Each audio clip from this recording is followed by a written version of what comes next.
Broadcasting live from high atop the J.P. White Building in downtown Roswell, New Mexico. It's Mornings with Mike Winters on 106.5 Roswell's Talk FM. Is that what I sound like when I talk? Now, here's your host, Mike Winters. And good morning, one and all. Welcome to Mornings with Mike Winters. I am he. That will be me, Mike Winters. Happy Friday, everybody. Yeah. Sorry, my voice is a little cattywampus this morning. Yeah, back half of the cold. A little phlegmy today. You haven't been doing your vocal warm-ups, have you? Rubber leather, better. Yeah, full pull back of the curtain every morning. Every morning, without fail, Mike's in here with a cup of hot tea. That's right. Some lemon. And he's going, mommy, me, mamo. Mommy, me, mamo. The arsonist had oddly shaped feet. I knew you were going with That's where I was going. Yep. Yep. Look, without even making eye contact. The Human Torch was denied a bank loan. That's the one. Yep. Well, happy Friday. Indeed. Welcome to it. Hope you're having a delightful day so far. It really feels like fall. Like today. I mean, I'm having a long sleeve tee. Yeah. The weather's cool outside. I went long sleeve tee yesterday. I saw that. Today I went short sleeve. Yeah. I don't know why. Just did. And for the first time this season, now this is just my coffee, but inside this coffee, it's a little bit of eggnog. Is that available right now? It is. I would have thought I it's a have bit a early. guy. I didn't know. I got a guy for that. Can you get eggnog like year round? No. It's usually a seasonal thing. Okay. It starts around fall time. Okay. And like through the October, November, December season. I've never noticed, but I was like, well, maybe they keep a half gallon up there up by the milk there all year round. I had no idea. But Me and eggnog have a very interesting and rich history. yeah. I'm not an eggnog drinker. And you would think that I would be opposed to eggnog after all that eggnog and I have been through. One would think, yes. But it's one of those. It's like, I wish I knew how to quit you. it's so thick and creamy and delicious. I can't. Yeah. I can't stop. So full pull back of the curtain. Years ago, and Mike remembers this. There's a radio bit, yeah. There was a thing going around on the internet called the Gallon Challenge, wherein basically the argument was no one can consume a gallon of any beverage in an hour. Yeah. Now the argument was water, but I'm like, I think it was milk. Actually. It was milk. You're right. It was milk. But I'm like, you know what? I'm going to take it up a notch. Yeah. I'm not going to do milk. I'm going to do eggnog. Milk's thick cousin, eggnog. Yeah, I'm going to do milk's thicker cousin. Eggnog. I like me a thick one. Can I say? I like them thicker. I got a good solid 3/4 of the way in. Like I was a quarter of a gallon away. Yeah. A half of a half gallon away. And yeah, all hell broke loose. Yeah, and then the wall said, Yeah. And then the 3/4 of a gallon came out. me. Yeah. I remember that. All on the radio. Oh yeah. Well, so in fairness, I did go to another room and took a bucket that was lined with a trash bag just to make sure that it would make the most sound. Yes. And I used the production studio and violently threw up and then played the audio later.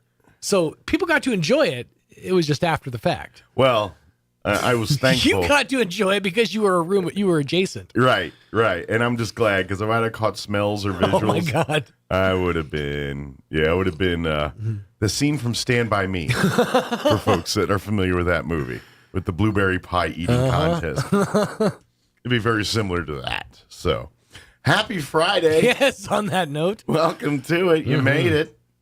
Proud of you. You did really good. Got to thank the fine folks. Proud of you. Got to thank the fine folks in McDonald's because 'tis the Friday. Indeed.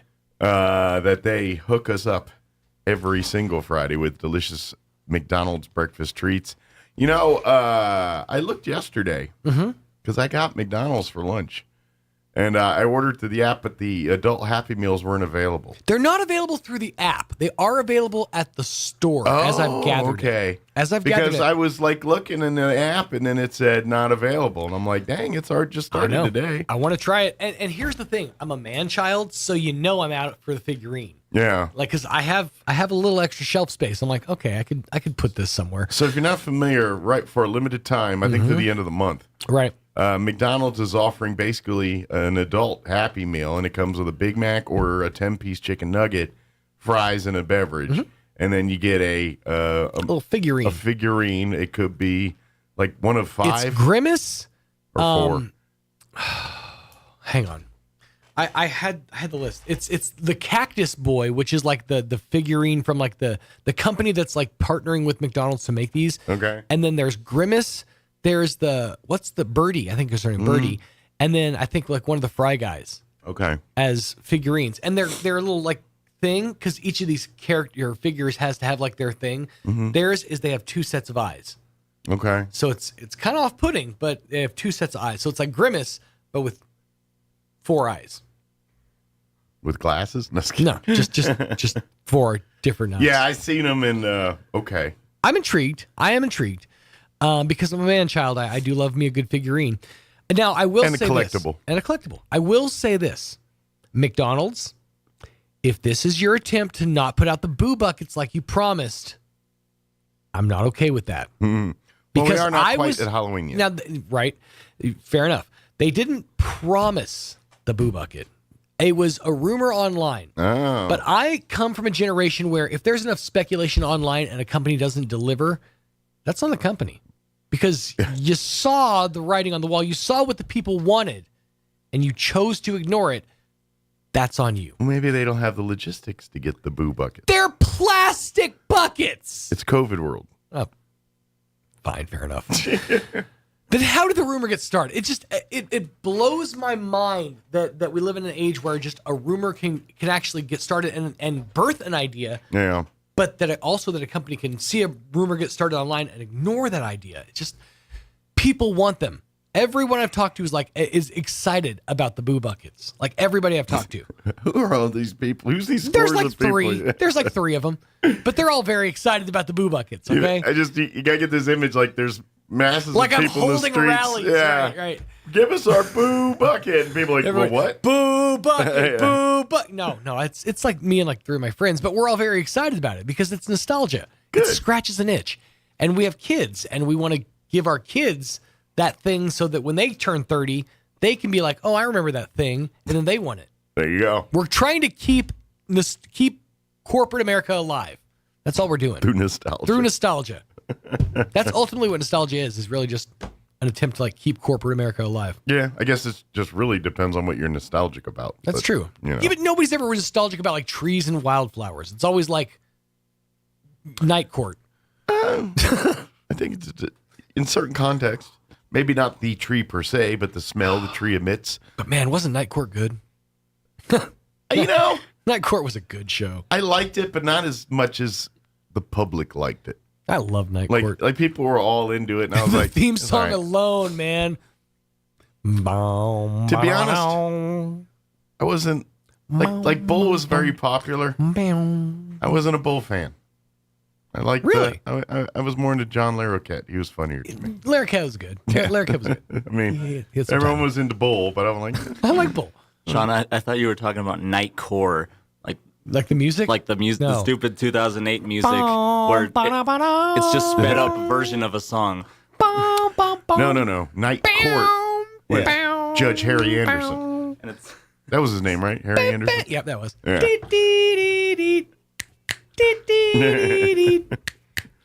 And John Larroquette was like, was he a public defender? I think he was. Yeah, he was like Yeah. He was like one of the. And then what's her defenders. name was the prosecutor? I can't. Yeah. Bull was the Daphne or- bailiff. I can't remember her name.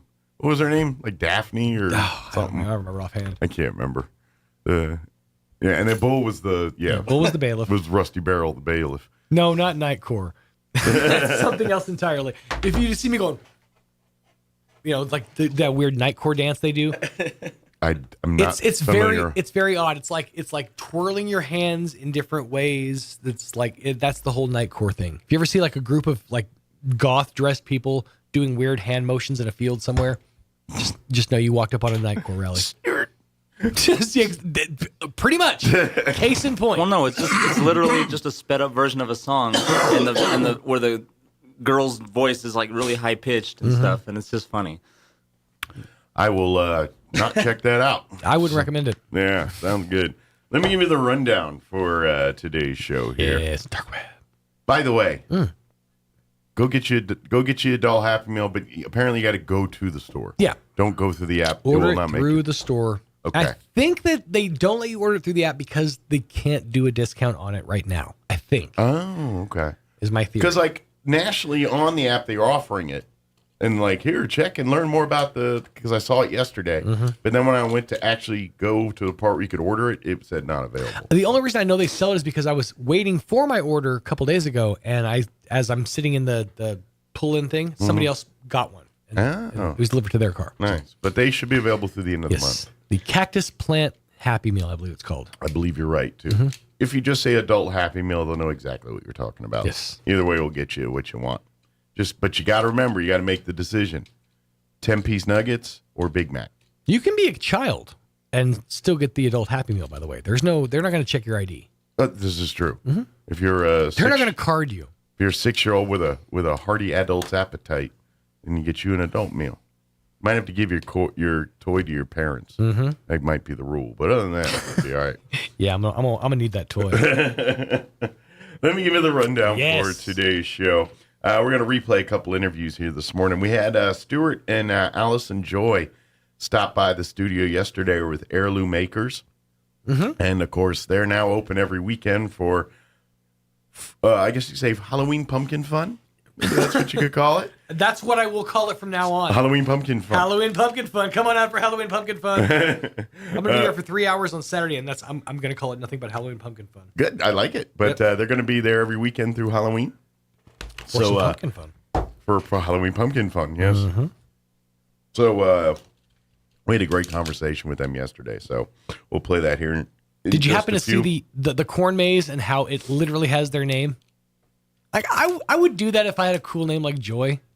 Well, and they kind of like that pattern every year. They talk about it in the interview about where the inspiration for the messages and the designs and all that stuff. So yeah, because it's usually writing. It's something in writing. Growing a corn maze is fascinating to me. Yeah, because like you have to like plan it out from the second you plant the field. Yeah, I'm guessing you would, depending on the size you want and all that. I guess you can mow it down, but it just right. But you got to know your dimensions. Yeah. So I imagine there's some science there. That's pretty cool. Get that all laid out right. Imagine. I want to interview people that do crop circles. Right. And to see how they get all that exact Well, stuff down. they're never going to come. They're never going to interview because they don't talk about it. Yeah. We're not supposed to know that people do it. Yeah, there's some people in the garage with big wooden It's stompy aliens. things. Yeah. Like it's aliens. Yeah. Sure. Yeah. Having Halloween pumpkin fun. But so we're going to play that interview here in just a bit. In the 8 o'clock hour, on Wednesday, we had Andrew Moore at the Roswell Chamber join us. And she also brought with her Mark and Maria Bleth, who recently taken over the former Clary Sage, and now they've opened a new bed and breakfast there. And so they had a great conversation about it with us and Andrew at the Chamber. So we'll play that interview for you here in the 8 o'clock hour.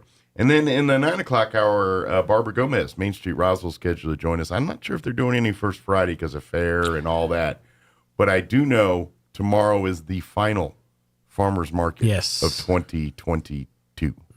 This will be the last farmers market Saturday tomorrow out on the on the courthouse lawn out here. So she'll talk about that and whatever else. And but I was looking all through this stuff. I don't think there is a First Friday. I haven't heard anything about First Friday offhand, but yeah, but I could we'll be find wrong. out. We could be wrong. I was looking through Main Street Roswell stuff and they don't really talk about that, but they do mention that tomorrow's downtown farmers market will be the final one for the season. So just wanted to throw that out there. Plus, we'll have all of your other features that include the news of the local and national variety, along with your Kim Commando update, Sean Hannity update, whatever else, sports, all that good stuff. Sports, and indeed, whatever else. So, yeah. It is 7:20. Man, Dang. it's flying already. Telling you. Have we been talking that much already? Can't believe it. All right, it is 7:20. Let's get you up to date on the weather. More rain chances. You don't say. Like a 50-50 shot.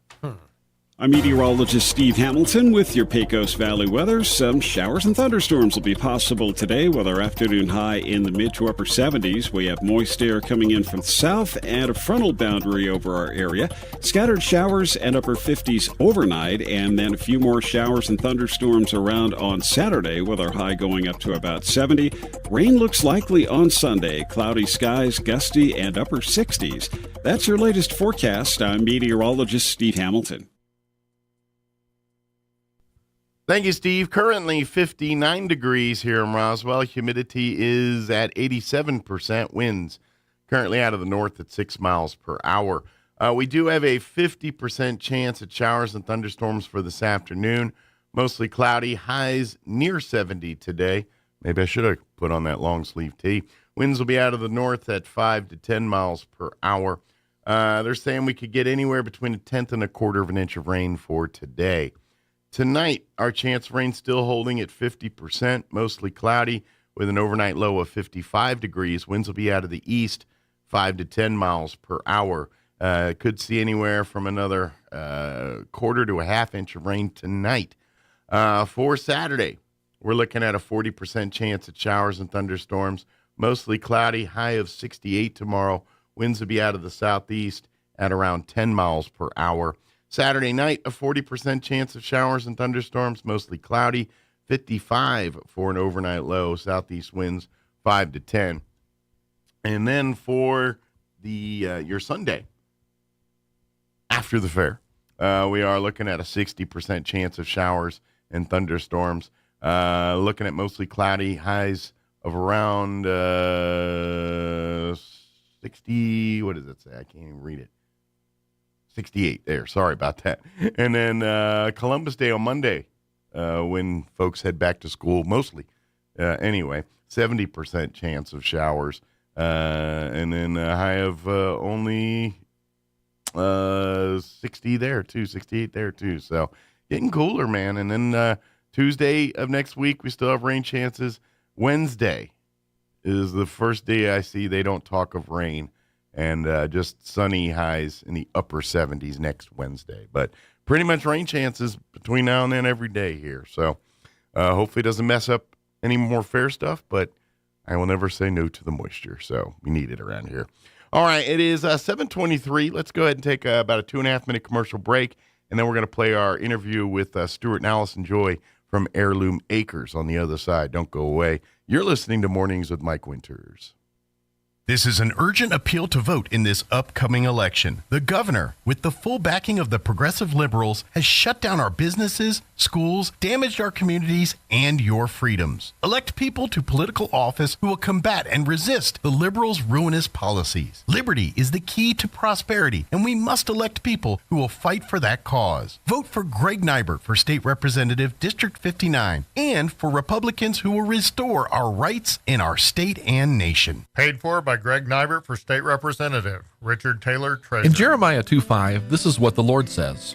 What fault did your ancestors find in me that they strayed so far? They followed worthless idols and became worthless themselves. I'm afraid that the Lord could say the same thing about America today. Maybe we don't bow down to a golden calf or a statue of some kind, but do we put our quest for money, power, status, looks, and pride before our quest for God? If you scan any social media site or watch the news for more than 15 minutes, it seems that we could fall into the category of becoming worthless pretty easily. What's interesting is that in Jesus' day, many things he did seem worthless to the world. He spent time with children, he healed outcasts, he picked the tax man to be in his inner circle, he stood up for sinners and even ate with them, and he loved everybody. Who or what are you following? Is it worth your time and energy? Does it follow the example of Jesus? He's the only worthwhile motivation for us, and his saving grace and love gives us true worth.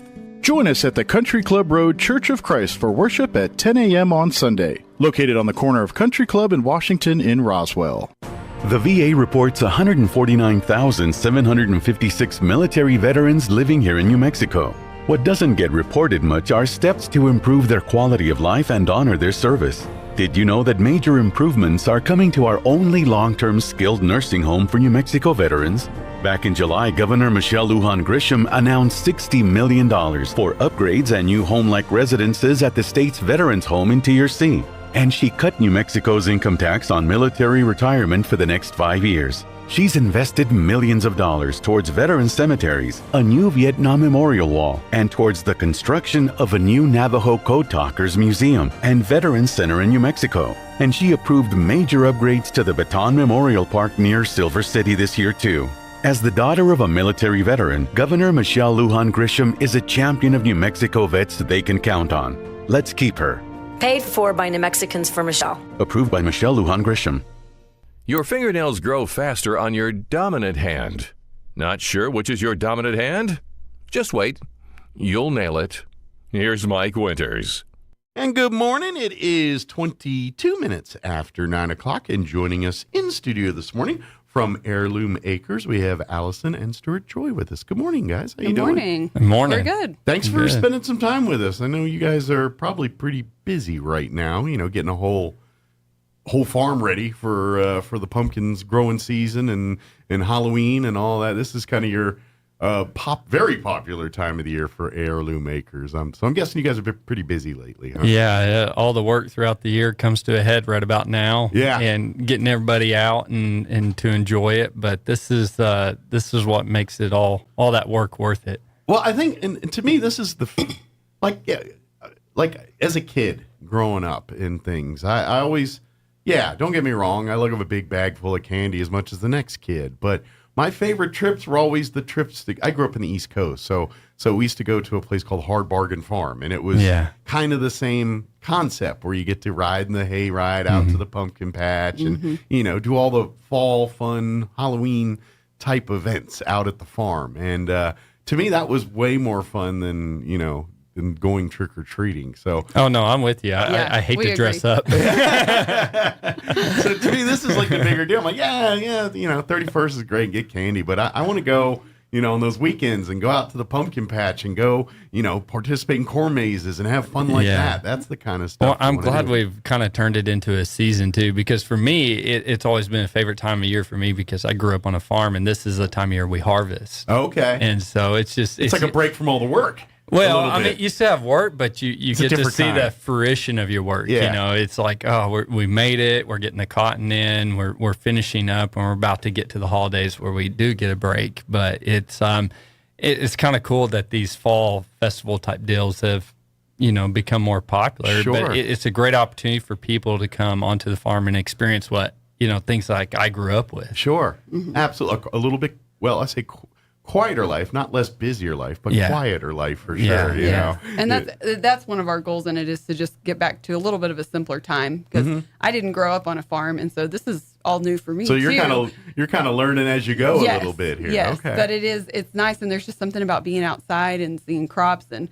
watching them grow from seed to their final stages. And that's the beauty of farming and ranching, is it's one of those things that you see the what I mean? It's like, if you're one of those people that you're like, I want to see results from the work I'm doing, farming and ranching is like, it's every day you're seeing that, from the planting time to the time where you start seeing things sprout, into even if you're doing the livestock side of things, seeing those animals at first and raising them up and, seeing them grow and, become to, maturity. I mean, it's just everything you do out there, you're seeing, and you're like, okay, I'm doing that right. Look, ooh, that one's not doing so well. I need to do something about that one. Yeah, and that's what I mean. I can appreciate that in something in a world where everything's so technical and you're like, all right, okay, I think I did it right on the email, but what what I mean? And you're like, I don't know if I did, and I think. And there's something to be said about that when you're at the end of the day, you take, and really that's farm and ranch life, whether it's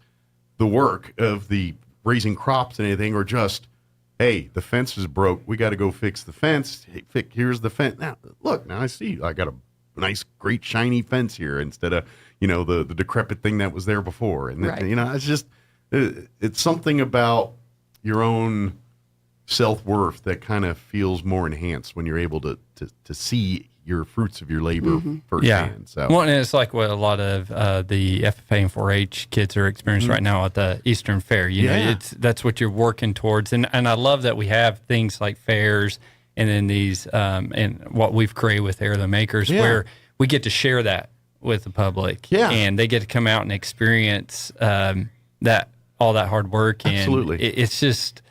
It's a lot of fun because, like, the other day I was out there, I was just mowing the grass, and the sunflowers, we planted a sunflower field, they're starting to open up. And it's just, that's the best part. I mean, I don't know how many people, unfortunately, I got the timing off just a little bit. So the first weekend, which is this past weekend, we're open, people were like, what's that field? Like, they don't know they're sunflowers. You can't tell what they are until that head opens up. And then you're like, everyone's like, oh, okay, now I get it. Now they pop. And it's, but it's exciting to see that because it's like, okay. Yeah. You know, that's makes what it we've all been working worthwhile. towards. It makes the rest of the year worthwhile. Sure.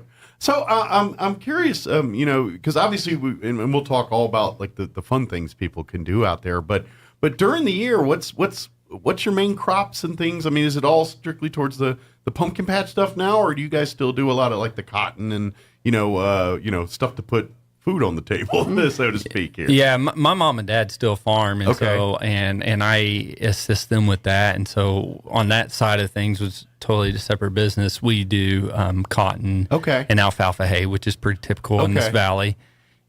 So we're about done with the last cutting of hay. We'll be doing that pretty soon, and then cotton's going to be ready to pick pretty soon, which is pretty cool. When you come out to Heirloom Acres, you see everything that we grow right there in that one little area. So we got the corn, maize, which we don't, the corn is grown in this valley for, you know, silage and whatnot, but we just do it for the maize. Yeah. We got pumpkins, we have sunflowers, we have a cotton field right there as well. And it's opening up, which is gorgeous to me, you know, solid white in just about a week or two. Sure. And then also we have an alfalfa field right there too. So it's great for field trips because we show them everything all in one little area. I'm glad that, you know, now that we're living in a world where kids can, you know, go to school normally and do all that. Glad I'm sure that part of it's just as cool as, you know, that are back in school. But like you said, those trips in the fall where they, you know, one day they get to come out to the farm and ride the hayride and learn, you know, where their food came from a little bit. Yeah, I love exactly. That. It's so great. And I'm glad we're able to do that again. I would imagine, like, do you ever get photographers? Because like you said, when you get like these sunflower fields and when they're blooming in the right time, I imagine you get a lot of photographers, people, art types that are saying, hey, we have permission to come and, you know, do some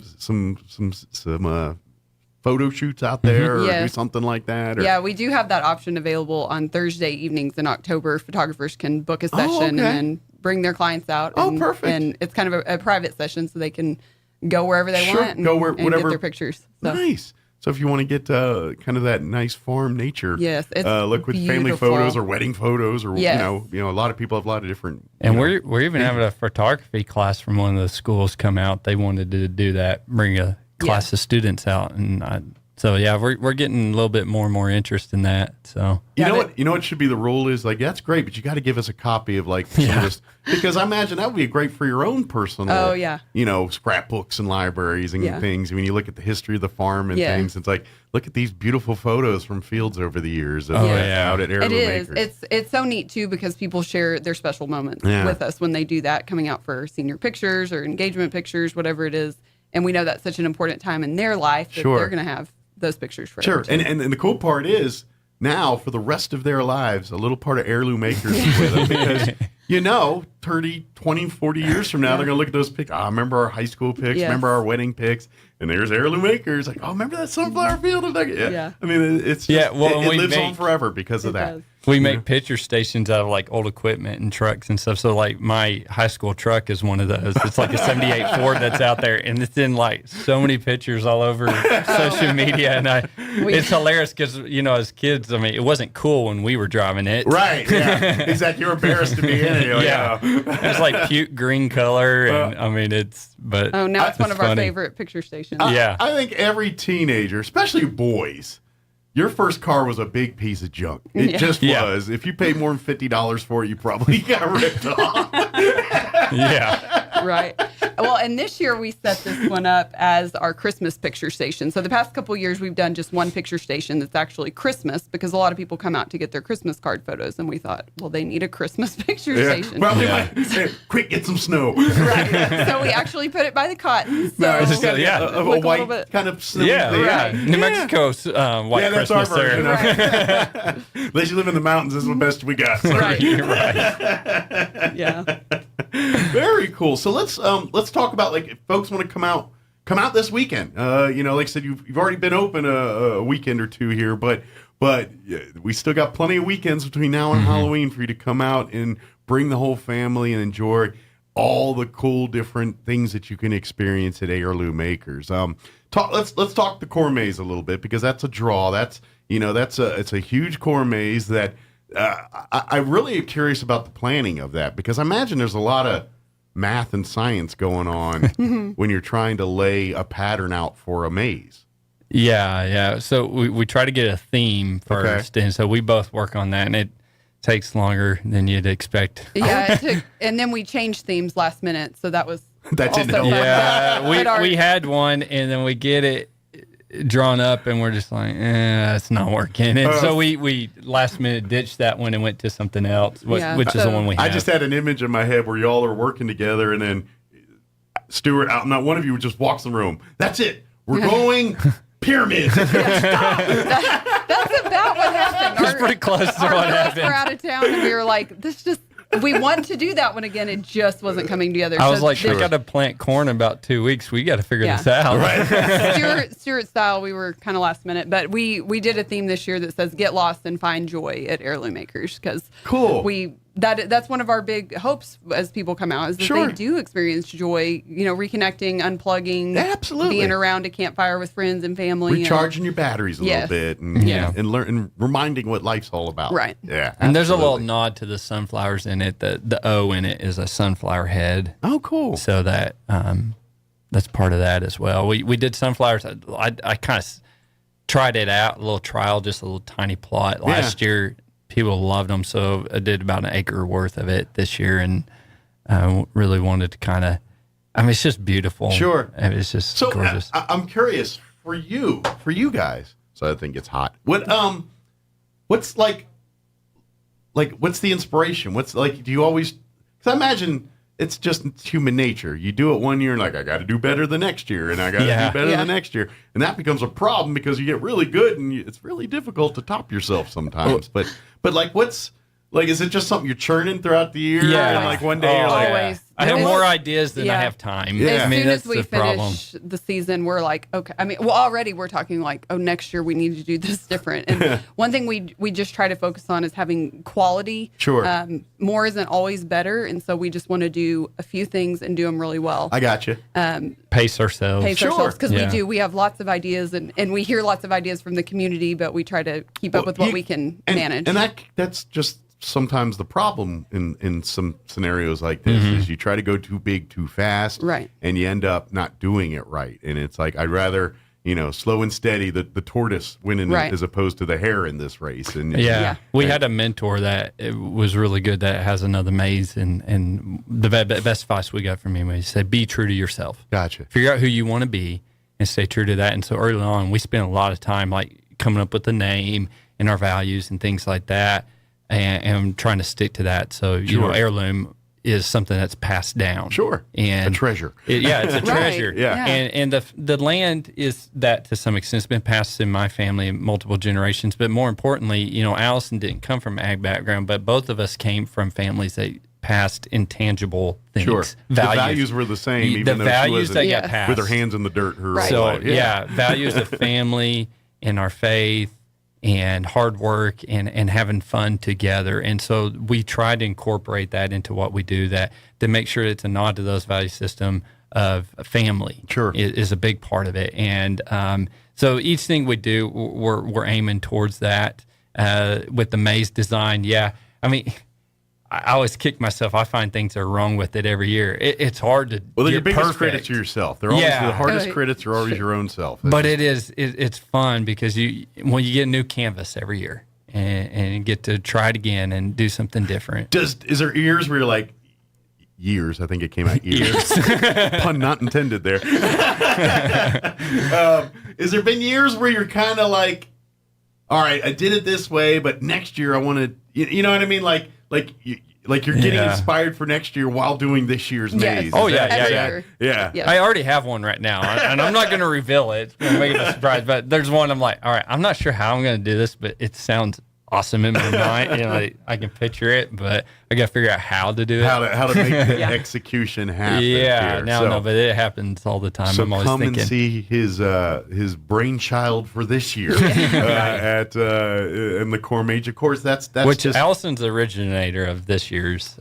This is your concept, I guess you could say, or your theme. Yes. She got the conceptual put together. Yeah, and then we kind of worked together on the design of it. So. Okay, cool. Well, that's I'm just curious. I'm not trying to get personal or anything, but for your marriage and things, is that half the fun? Is just like, is part of your marriage just doing all these things? You know what I mean? Yeah. It's like, half the surprise. Well, it's half the stress.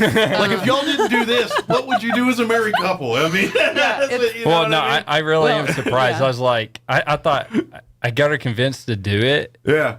But I didn't think she was going to get as involved as she did. And we were both just as equally surprised that I did get on board with it. But yeah, we joke because even as we look back, our first year, it was very stressful, which we had just had our third child. We had a 3-year-old, a 2-year-old, and a newborn, and just trying to start it. And we didn't know what we were doing. Sure. And so it was very stressful, and it was stressful in our marriage. But as we've grown over the years, it's become something that's brought us even closer together. Once you got, well, it's and I think that's true with every single marriage. It doesn't matter what scenario you put that marriage in. Those first years, you're still learning and feeling each other out and learning. And then, of course, if you're adding to the family, that always adds a layer or 12 of confusion. But it's been good. It's been a good learning and growing process, and we still have our moments. But how lucky are your kids that they grow up on Heirloom Acres? Yeah. You know what I mean? I think it's special. I think that's the part you can't trade, and I don't know, we want to get folks to come out and have fun here, but for you guys, that's got to be the best part of all of this. It really. Our children, your children are going to grow up right here on this farm, and who knows? 20 years from now, they might be the ones, you guys are sitting on the porch telling them, don't forget this. Yeah. Don't forget I think they're the ones. Yeah, I think our 6-year-old will be running it next year. I mean, she's like. Truly, she worked a little bit in the ticket booth this year. She does not understand why she can't do with the money. You're still learning to count. That's right. We get there, We'll get there. But they don't have that big plastic money like they do in the classroom. Right. We got to get there. Yeah, but it's special. It's special to see them run around and play, and to think about my father-in-law being on that land growing up, and then now they're playing on it in a different capacity. It is special. So, are there senior members of family still involved in Yeah. My dad still actively farms. Okay. Her dad comes. So it's 3-4 generations that are all at the same time. And even her family's been really involved. Her dad, he works in IT and management and stuff, but he grew up. Her grandfather was a carpenter. So he grew up around carpenters. Okay. So a lot of the woodworking that we've done, building, he's I call him our personal carpenter. Nice. And that's helped. He comes over and does projects with us. So we see little bits of my family on there too that wasn't there before. Well, and my mom comes over and helps watch the girls, which is huge. And siblings help. And I would imagine it helps too, because even a farm in 2022, even though, it's farm, rural, there's still a lot of IT type technology going on, and keeping the record keeping security, scheduling for waterings and things. There's computers and science that can help with all that. Very complex. I imagine some of the technology on the farm uses very much some of that. And I've used some of that to actually make the design, things of that nature. So, Just curious, since this is your whole growing up farm and ranch, and like how it's done today versus growing up. Is it night and day different, or is it similar? Yes and no. Yeah. I mean, it's a little bit of both. Growing up, I've watched it change just from the time I was a little kid to when I was leaving high school. But there are little nods to the past as well. Like I still use flood irrigation on that corn because of where that particular one is. I don't have drip and other things. But so we still have some of the past that's in there. But it's. Well, farming has changed, and just because it's old doesn't mean it's not good or doesn't work. Sometimes the old way is the better way, may take a little longer, but it's a more thorough process or a more better and that's the balance. You got to and as a farm owner, you always juggle those decisions on, do I want to save money or what do I want to sacrifice here, quality or money? And you got to make those decisions sometimes on which direction to go on that based on what's smart for the farm. And so that's probably half the battle right there, is just learning all that stuff. Yeah. So anyway, let's get back to the fun stuff. Of course, they can come out to the maze, getting involved with the maze. Of course, they're going to be doing the hay rides out to the pumpkin patch and pick your pumpkins. What's some of the other stuff they can come out and do this weekend and every weekend till Halloween here? Well, we design it so that our pumpkin patch is close, so that you can just use a wheelbarrow to So if you don't want to get on the hayride, you can hoof it up there. Right. No problem. So all of our pumpkins are New Mexico True certified, so we grow them all right there on the farm. They're all grown right on the farm. All grown on the farm. So our grain train is actually what we do in lieu of a hayride. So you're actually sitting on seats in little compartments that look like an old grain bin. Okay. And so this year we cut a path through the maze so that you can ride the grain train So through you the kinda maze. see So through the that's maze. kind of fun. Yeah, so if you don't want to walk through the maze, we'll take you on a ride. It's like the monorail at Disney World, where it kind of goes through Space Mountain. You can kind of see it. Pretty much the but same. not go in it. Same thing. So we also have a bee line, which is a kiddie zip line, which the kids love. And that's also close to our hay barn. So if parents want to sit and have iced coffee or hot chocolate and watch the kids go run down the rope swing or the swing. Right. The bee line. Yeah, bee line. And then we have a 100-foot jumping pillow, which is an in-ground inflatable pillow. And so kids and adults alike can jump on that. Everybody loves that. It's so fun. And you let the adults on, which is awesome. We because do. Usually kids are all the ones, and the adults like, I kind of want to be on there, but I don't want to look like I'm a weirdo. It's fun. Our teens love it. A lot of our team members that work with us after we close in the evenings, they say, "Can we go jump?" And That's great. So they go jump and have fun. Hey, if that's an employee perk, you got to, sure. Yeah. So they finish your chores and who jumping That's for you. pretty much, that's how it goes. So we added a basketball bin. We got some animals. We added also a pumpkin cannon or blaster. I like to call it blaster. It sounds fun. Sounds cooler. But it's not shooting those giant ones. It's shooting like the smaller pumpkins, the minis. But it'll launch them pretty good at 10 walls. So it's like chucking softballs. Yeah, exactly. And then they explode when you hit something. Or they the cool finish. blast through the wall. That happened a few times. Yeah. I would imagine, depending on the velocity there, does it all run like CO2 or what's the just compressed air. Okay, just compressed air. Yeah, it works great. And then so that if you're a little bit of an adrenaline junkie, you might enjoy that a little bit. And then we have just some yard games, cornhole, things like that. Backyard games. Oh, we got little duck races, which are those water pumps and your little rubber duckies. That's fun for. Is it similar kiddos. to like the Deming duck races? Because those are real ducks. I've never been to that. Yeah. Is that how they do that? Ours are not real ducks. Yeah, for that. We have ducks, but they don't. Yeah, I race think them. they use real ducks on those. Oh yeah. No, this is a rubber ducky one. I just hear duck races and think Deming right away. Oh yeah. I've heard of it, but I've never been. It would be cool. Me either, but I hear about it. So. And a good way to end the night out there is we have campfires that can be reserved if you'd like. Nice. And that's a great, just kind of cap the day off. Yeah. Roast some s'mores. Enjoy, Tell stories. Yeah. That's one of our Connect favorite around the things. fire is good for people. Absolutely. Perhaps someone shows up with a guitar. We've had that. Yeah. Little jam session. It is. Oh, and on that note, we are going to have some live music this week. This weekend on Saturday the 8th from 5 to 8 p.m. We're going to have a bluegrass and country trio come out. So very good. That should be fun. So they'll be picking some fiddles and while you're picking pumpkins. Yes, there you go. Perfect. Very good. Now, if you're like, where the heck is Heirloom Makers? I've never. It's in Artesia. If you GPS it, 1706 East Main is the actual address there. Just when you get to Artesia, get on Main Street, go east, and you'll find it. Yep, pretty much. We're just about a mile past the refinery there on the Lovington Highway. Yes, yeah. It's So instead of turn towards the Bulldog Bowl, go the other way. Correct. And that'll take you out towards Heirloom Makers. Right. Yes. Don't keep going too far into. You'll end up in like Lovington or something. Yeah. If you're crossing the river, you went too far. Yeah. If you're in Maljamar, you went too far.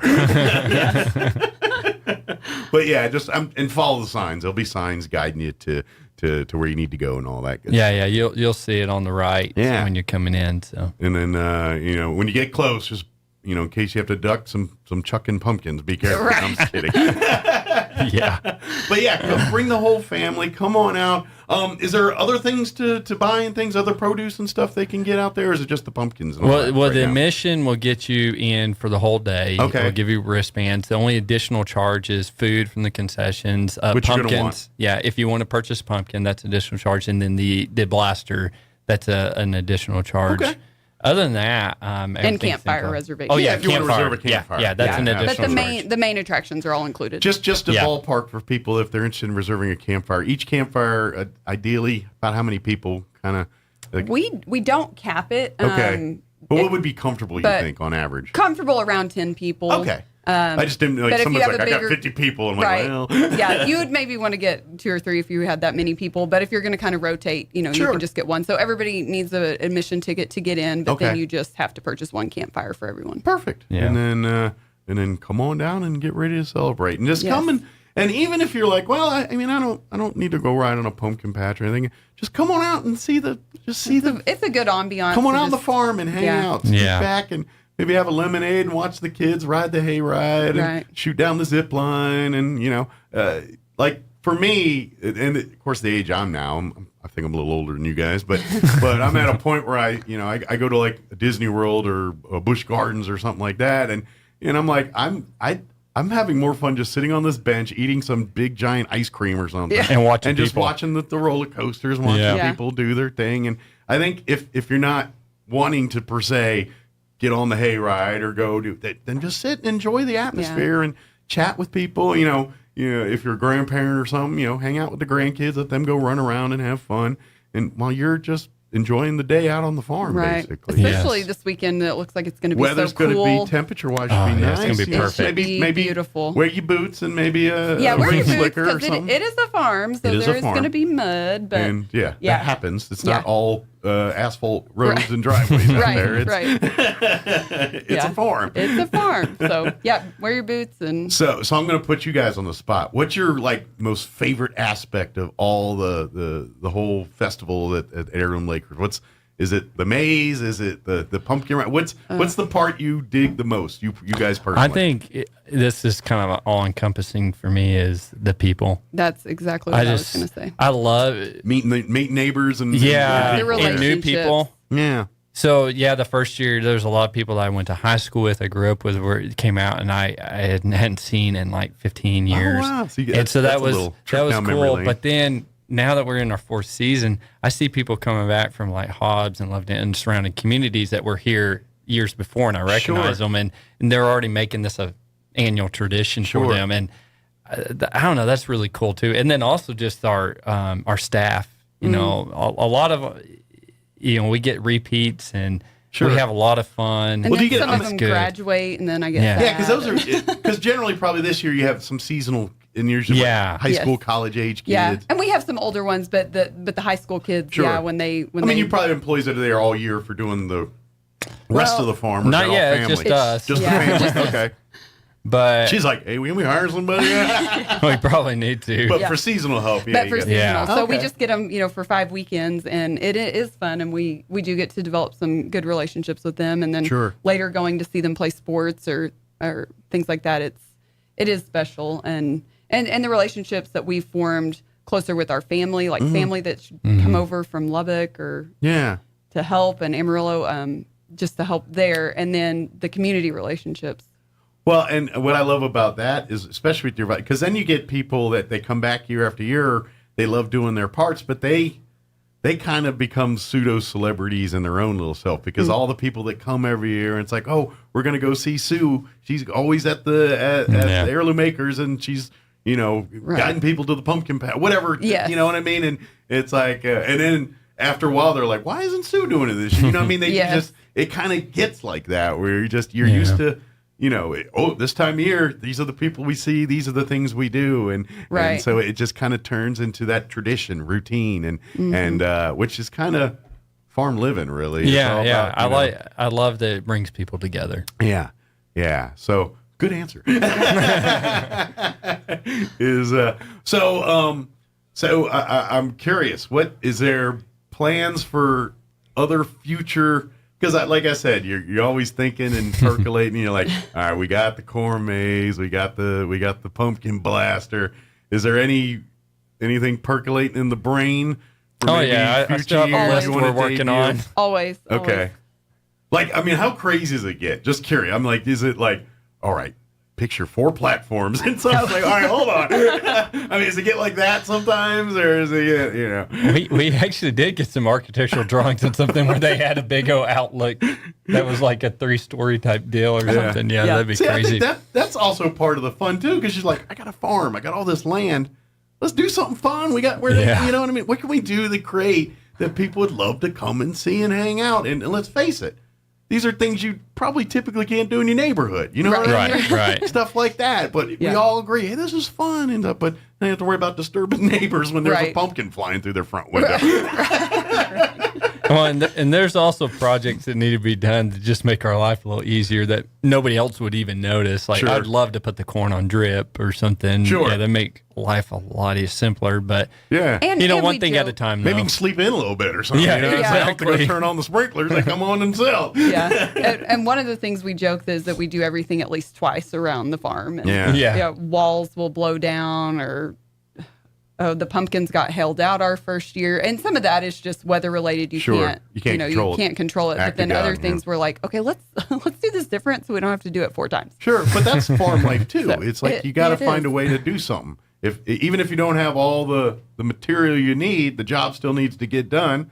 All right, time to get creative, and that's a farmer. That's exactly Problem what a farmer solver. is. Yeah, that's what they do. So when they're very good. So again, is it every Saturday and Sunday now through Halloween, or every Friday, Saturday, Sunday? So Friday evenings from 6 to 9, and then Saturdays from 10 a.m. to 8 p.m. Okay, and then Sunday afternoons from 2 to 8. Yeah, and again, it's Heirloom Acres in Artesia, 1706 East Main.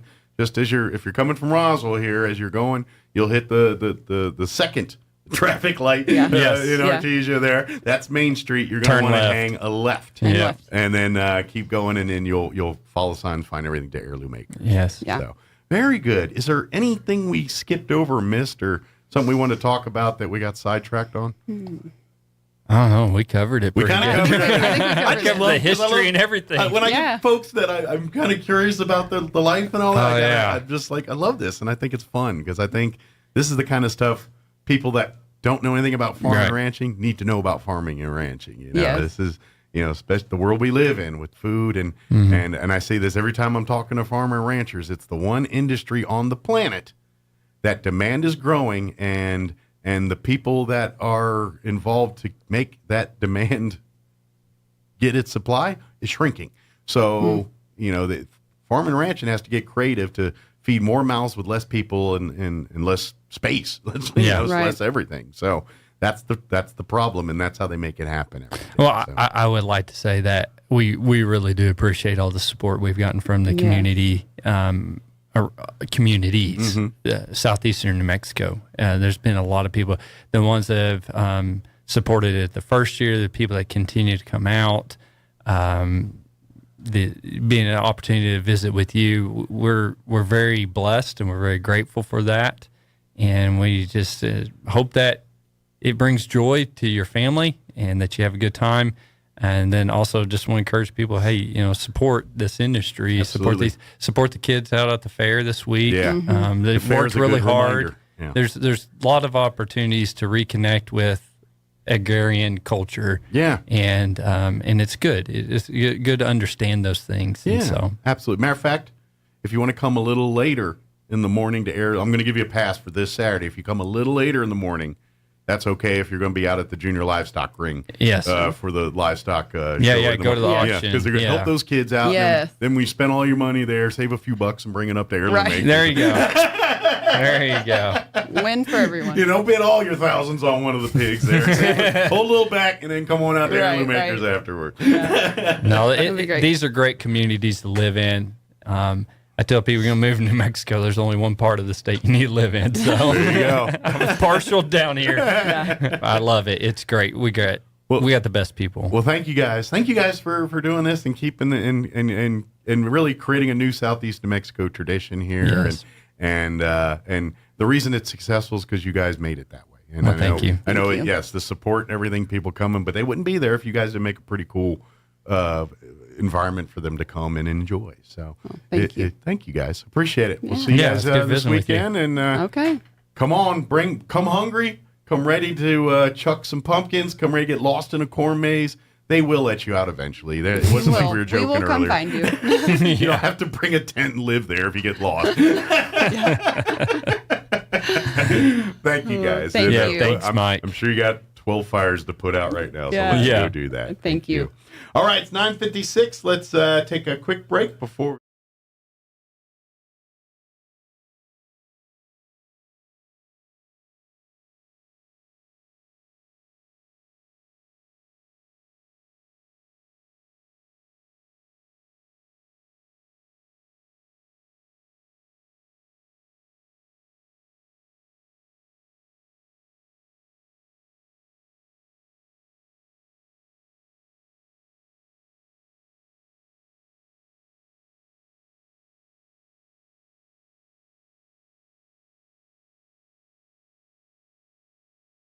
Convicted under federal law of simple possession of marijuana. In a dramatic step toward decriminalizing the drug, the president said no one should be in jail just for using or possessing marijuana. He is also calling on governors to issue similar pardons for those convicted of state marijuana offenses. According to the White House, no one is currently in federal prison solely for simple possession of the drug, but the pardon could help thousands overcome obstacles to renting a home or finding a job. Greg Clugston, Washington. The Dow down 460 points. More on these stories, townhall.com. If you were lied to when buying a timeshare and want out, you need my help. Hi, I'm Chuck McDowell, CEO and founder of Wesley Financial Group. 10 years ago, I started the timeshare cancellation industry by exposing the ugly truth about timeshare and giving folks the straight facts. I've been fighting the timeshare giants ever since, so no one knows this industry better than me and my team. Today, we have 383 employees and have saved our clients an average of $65,000 in lifetime payments. Imagine putting those timeshare dollars back in your pocket. If you were told at a timeshare presentation that this was available today and today only, that timeshare was a great investment, or your maintenance fees will never go up, call my office now. I guarantee if we take you as a client, we will cancel your timeshare or you'll pay nothing. Call now for your free information kit. 800-687-7979. 800-687-7979. 800-687-7979. It's a heartbreaking scene outside a daycare center in Thailand where a gunman slaughtered dozens of people, including children as young as 2 years of age. The BBC's Jonathan Head is there. It's such an innocuous building. I mean, you hardly imagine a little building like that being the scene of such an unspeakable horror. Those children are all local. Many of their parents actually work away from this area in cities. A lot of them are being raised by grandparents who have to put them in the daycare centers so they can get on with their lives. You can imagine when you've had 23 children killed in such a barbaric manner, such young children, what an impact it's had. This school is actually part of a local government complex. All the local officials, and particularly the monks of the temples as well, and everyone else in the community has come together in a way almost to sort of provide a curtain of support around the grieving families. Those families are here. They've arrived, many of them carrying the favorite toys of the children who died. News and analysis, townhall.com. Educators say teen vaping remains a big problem. A study released by the Centers for Disease Control and Prevention shows during the 2021-22 school year, 14% of high school students said they had vaped recently. That compares to 11% in last year's survey. But experts say a change in the survey makes it hard to compare results. This year, a higher percentage of students took the survey in schools, where vaping tends to be reported more than in homes. But educators also speculate that many kids may have taken up vaping last school year as they dealt with mental health issues or stress related to the coronavirus pandemic. I'm Mike Hempen. A judge has delayed a looming trial between Twitter and Elon Musk. It's a move that gives the Tesla CEO more time to close his $44 billion deal to buy the social media company. More on these stories at townhall.com.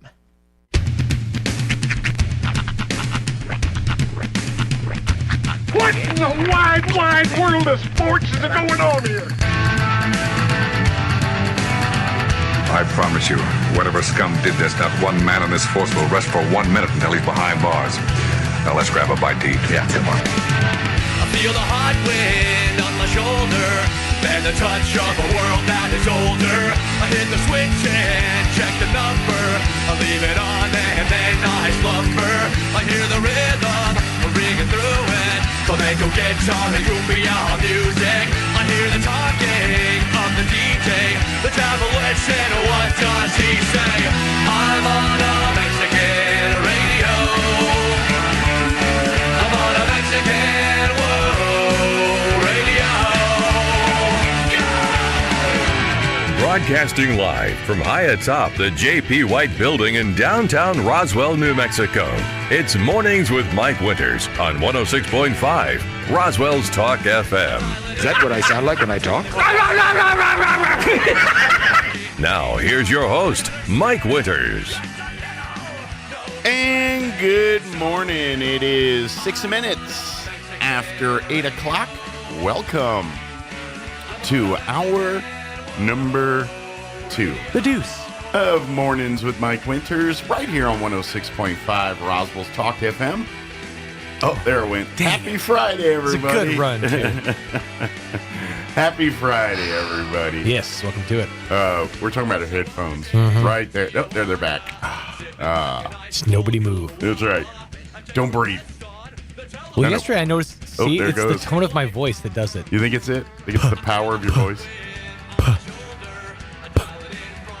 It almost came back. Well. Oh, well. Happy Friday. We made it. Got 2 more fun-filled days at the Eastern New Mexico State Fair. Big concert tonight. Yes, Colby Cooper taking the stage at 7 p.m., I believe. JD and the Badlands Band going to be opening up for him. Nice. And I'll be out there emceeing the concert. Don't forget those concerts. The admission to those included into your ticket when you walk into the fair there. So when you buy a ticket to get into the fair, that ticket will also get you into the concerts. $12 gets you the Livestock Pavilion, the Arts and Crafts Pavilion, all the adorable bunnies, all the stuff waiting for you in the commercial building, the free smells on Food Row. Yeah.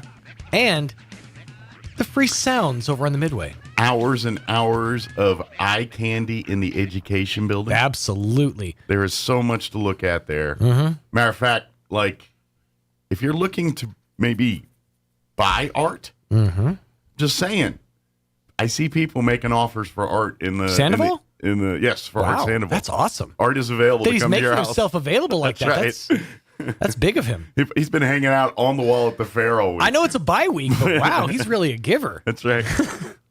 We guy hangs out on a wall all week. He's just art. You know, Coach, Guy hang out in the pool. We call him Bob. But anyway, that guy over there on the floor, his name's Matt. That's right.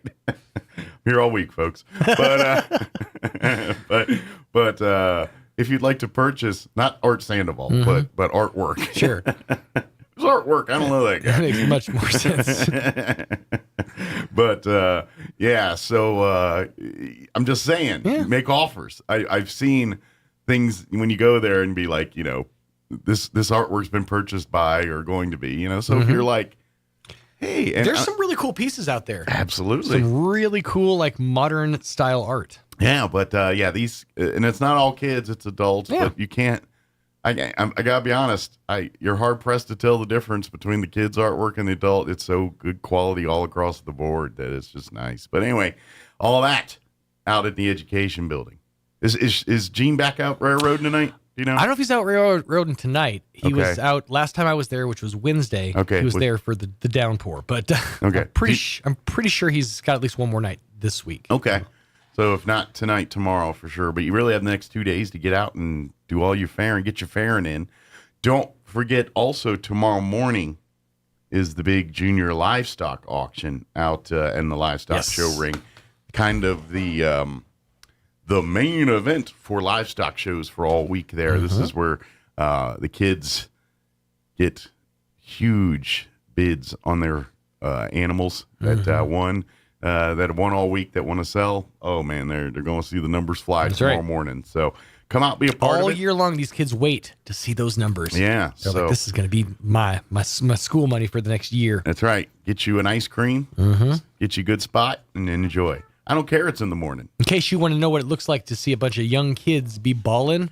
Well, I like it because they put together and like there's like every year there's usually like a family or something had a rough year, and it just seems like the community kind of knows that, and then they just bid generously, probably more than they probably needed to, on a particular animal to help that family out a little bit more, help that kid out a little bit more. It happens every year at the livestock show, or at the livestock auction. So please come see this year's fun stuff and all that tomorrow morning. Absolutely. So, and as I've been saying all week, don't forget your best resource for anything that changes out at the Eastern New Mexico State Fair is to like and follow the Eastern New Mexico State Fair Facebook page. Yep. That's where we get our information. It actually, is. when we're trying to tell everybody that the show's been moved or start time is pushed back, we go to that page and look and then tell you guys. So if you want to cut out us, the middleman, which I normally wouldn't say do, but for a scenario like this, just like and follow that, and that way you can stay. You can get it. You can get the information as fast as it comes available to everybody else. All he's trying to say is more and more it's becoming clear we're unnecessary. That's right. That's really all he's getting at. We are slowly just removing our importance out of existence. Sliding into irrelevance. That's right. But it's a slow slide. That's right. It's a totalitarian tiptoe. We're not quite level of like newspapers yet, but we're getting there. No,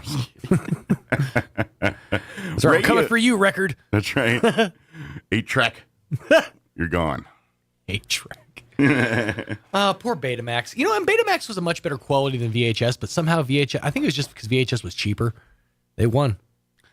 Yeah. If you look at all of those, like the battles of like such and such versus such and such, usually the second place is the better option.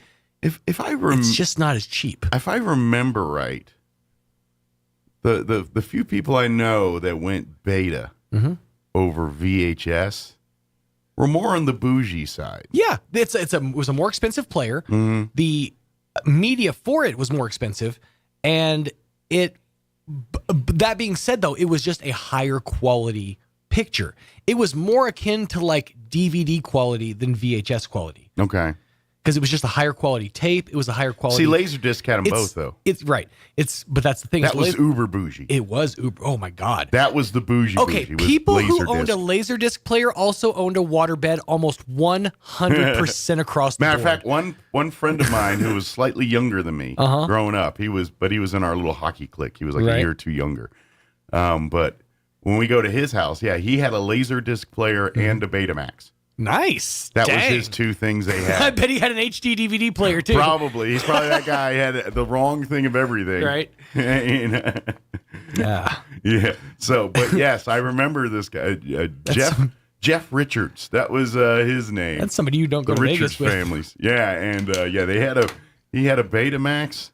And the Laserdisc was kind of cool because that was the unique. I agree. He had Star Wars on Laserdisc, and you're like, oh wow, Yeah, this is like the holy grail of disc set. laser discs. Yeah, you got to flip over halfway through. But man, the quality. You're not wrong. That's the thing is the quality was great, but it was also the player itself was like $1,200, and each laser disc itself was like $80. And I'm guessing I didn't get to handle them, but those laser discs are probably pretty fragile. They do look. It's basically like foil, like way more fragile than a CD. It looks like you could easily crumple one up in your hands. Yeah, if you wanted to. Then you wanted to. But I was at an age where they didn't let me touch things like that. I wonder if Laserdisc, like I wonder what the last movie made on Laserdisc was. I'd be curious to find that out. Titanic. It probably is Titanic. That's my guess. Titanic. What was the last movie ever made on Laserdisc? According to Wikipedia, the last title released in North America was Paramount's Bringing Out the Dead on October 3rd, 2000. Wow. Oh, nothing that. It says the first Laserdisc marketed in North America was the NCA Disco Vision release of Jaws on December 15th, 1978. Nice. Disco Vision. Which makes sense because it was a disc. Yes. But Disco Vision? That's disco, yeah. Yeah. But you know what? You're blowing up right now. It's the same person. Oh. I clearly cannot talk to you right now. Quit calling me. Stop it. Idiot. I don't even know who it is. But they're an idiot. Leave a voicemail. That's why they got them. Yeesh. It's not something. Is it a local number? No, it's not. Okay. Oh. It's a different city in our state. Hmm. Yeah, but I don't think it's a scam call. I think it's someone wanting to try to get a hold of me to come on the show. But now is not the time. This is at 8:15 when I'm on the show is not the time to try to get on the pro tip. Pro tip: if you want to come on the show, don't call me during the show to see if you can get on the show. That's true. I can't answer that phone. Right. I mean, I could, but I think it would make for a much less interesting. Yeah. And you may not want to be on the air at that particular moment. So picture Mike standing up, writing on a calendar. That's pretty much what happens after the show. Well, call me during the show. So anyway. By the way, yeah, gotta say a humongous thank you to the fine folks at McDonald's. Absolutely. They hook us up each and every Friday. Yes. Providing us with delicious breakfast treats. I have a sausage McMuffin in there waiting for me. I haven't had much appetite this morning, so I haven't dug in the bag. But Same. Yeah. Morning appetite for me is kind of it's hard to come by because I've never been really a breakfast person. Yeah, I'm the same way. To the point where even breakfast foods, I'm not a huge fan of. I love breakfast foods. Well, I'm okay with some of them. But like when we went to Vegas, for example, my friend Misty was specifically wanting to go to a breakfast or brunch buffet. Mm-hmm. Like when we did our buffet thing. It's like I don't want to put all this money down for breakfast foods. I like breakfast foods. Yeah. To a point. There's only so much bacon and sausage I can enjoy. I'm not a huge fan of eggs, and everything else is just like sweet stuff. I love eggs, but I'm not going to lie. Buffet eggs are usually the lowest quality of eggs. I don't like scrambled eggs. If I'm going to eat scrambled eggs, it's going to be with a bunch of Cholula in it, or it's in like an omelet form. I prefer my eggs sunny side up, super runny, so that all the yolk can get all over all the bready stuff that I'm eating. Actually, you know what I do with my... I usually get if I have that kind of breakfast, I'll get my eggs over easy, and then I put them on my hash browns. Yes. And then I break it all up together. ooze, That's generally my move when I do that. That sounds fantastic. Eggs Benedict is by far and away my absolute favorite all-time breakfast. Did you know? I could eat it every day, and I'd be totally cool with it. McDonald's, at a point, did have a Eggs Benedict McMuffin. I would be totally down with They it. had it. They did it. It just for some reason didn't sell. I don't remember at seeing some it. point in I think 80s or 90s, I was watching a YouTube video about discontinued menu items, and that was one of them. Because to be honest, the Egg McMuffin, the original G is the OG Egg McMuffin is kind of a kissing cousin of an Egg Benedict. All you're missing is the hollandaise. Yeah. And open the faced and the softer egg. Yeah, you have to have a runny egg. Otherwise, because people, if you put an unrunny egg on an Eggs Benedict, you messed up the Eggs Benedict. You overcooked it. That's the problem with buffet Eggs Benedict. Like, you ever been to a buffet and they have Eggs Benedict? I've never had Eggs Benedict on a buffet. No. Usually, how it works is they'll have one English muffin, they'll have the fried egg, the hollandaise, a little all on it. But generally, the egg is so fried too much. It probably started so it's soft. Over medium. It probably or over started hard. soft yolk, but once it's sitting under those heat lamps for a long time, because you technically poach an egg for Eggs Benedict, you don't fry an egg, you poach it. Right. But they'll either over poach it or fry it, and it's not good that way for Eggs Benedict. So just saying. I haven't got any more calls from that. I saw one more come through. 1, 2, 3. They've called. Did they leave a voicemail after all said and done? No. Let's see. Because nobody checks their voicemail. Negative. They did not. They called 4 times. Wow. I really hope it's not like a guest downstairs. Well, if it is, there's a big sign right in front of their face that says, call this number. Right. I'm sorry. People do that kind of stuff. Like, you need to look up. You need to pay attention. Get your head out of your collective place you not supposed to store. Which we do this week. Oh, now I'm blowing up. All right. Same one? Nope. All right. Very good. But let me give you the rundown for this hour, and we need to get it going because I just saw the time. On Wednesday, we had Andrew Moore at the Roswell Chamber of Commerce join us. We also had Mark and Maria Bleth join us. They've recently I'd say last year. They took over the Clary Sage, the beautiful bed and breakfast facility there on Lee, and have now taken it over, and it's a new business. And so they just joined the chamber on Wednesday or Tuesday night actually, and so they came in with Andrew to talk more about it, the new their new bed and breakfast. So nice. We talk about that with those two, and of course we give you updates on stuff that's happening. Now it just went out altogether. Really? I lost my headphones altogether there. They're just wow. gone. No, they're gone. Yeah, they're gone. Dang. So, yeah. There's no snare in my headphones. Yeah, it just went the way of the dodo. Just disappeared. Yep. Dunsky. Yep. It's kaput. It is. Hopefully we're still in the air. I think we are. So, let's do this. Can you hear me? Let's go ahead and get you up to date on the weather. I'm meteorologist Steve Hamilton with your Pecos Valley weather. Some showers and thunderstorms will be possible today with our afternoon high in the mid to upper 70s. We have moist air coming in from the south and a frontal boundary over our area. Scattered showers and upper 50s overnight, and then a few more showers and thunderstorms around on Saturday with our high going up to about 70. Rain looks likely on Sunday. Cloudy skies, gusty, and upper 60s. That's your latest forecast. I'm meteorologist Steve Hamilton. Thank you, Steve. Currently, our headphones are, I don't know if it's, I think it's the connectors there. They're getting worse. So currently 60 degrees here in Roswell. Humidity is at 86%. Winds currently out of the north at 6 miles per hour. Rain chances continue. We are looking at a 50% chance of rain for today. Mostly cloudy.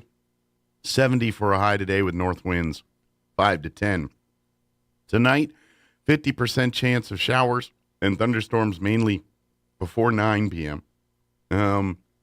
Mostly cloudy. Overnight low of 55 with east winds 5 to 10. For Saturday, we're looking at a 40% chance of showers and thunderstorms, mostly cloudy.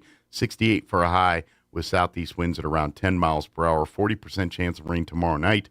Mostly cloudy otherwise with an overnight low of 55 degrees and southeast winds 5 to 10. Sunday, we're looking at a 60% chance of showers and thunderstorms, mostly cloudy, high of 69, south winds 5 to 10.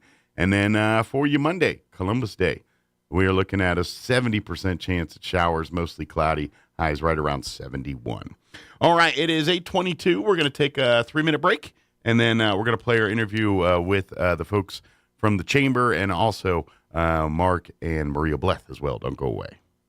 The VA reports 149,756 military veterans living here in New Mexico.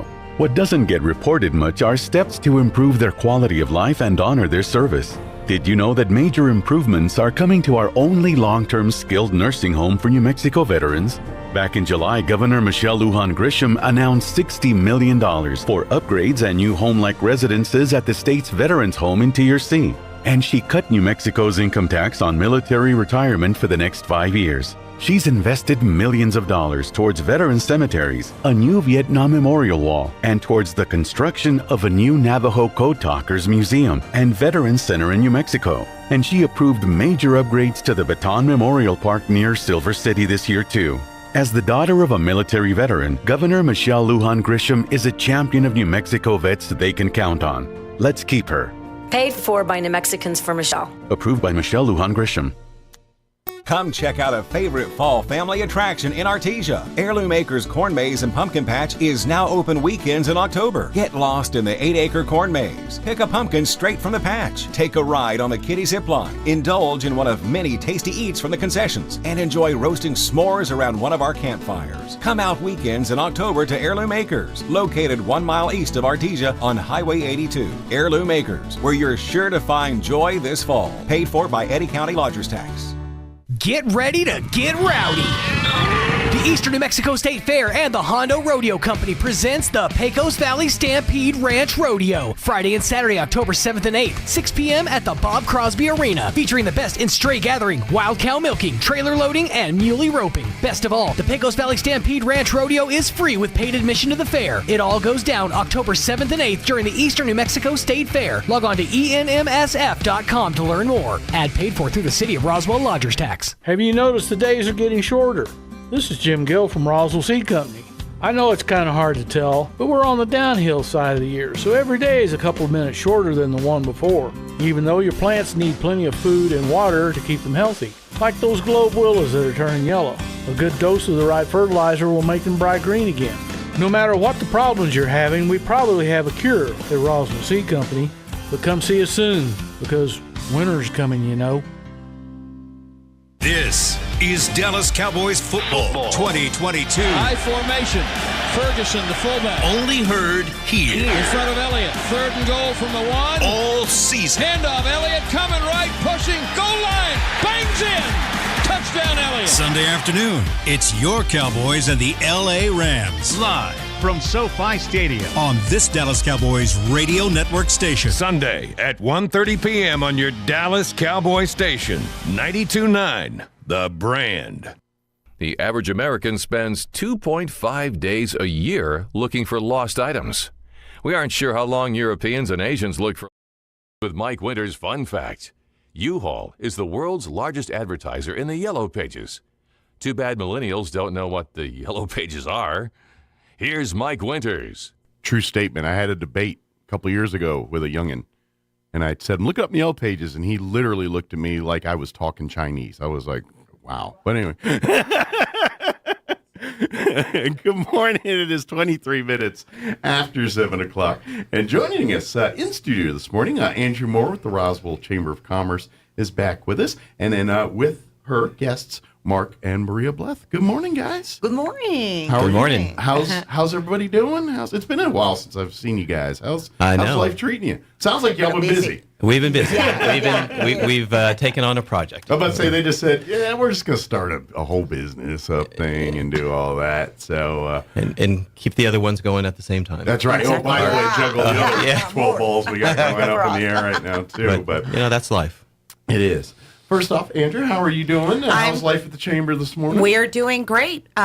We've got a business after hours next Thursday, not this week, next week. Okay. With this week's probably a bad week with fair and everything else going on. Yeah, we kept the calendar open on purpose because it is Fair Week. People are committed to many things right now. And I'm glad that you stated it earlier this morning that today is Senior Day. Today is the day. So seniors get in free.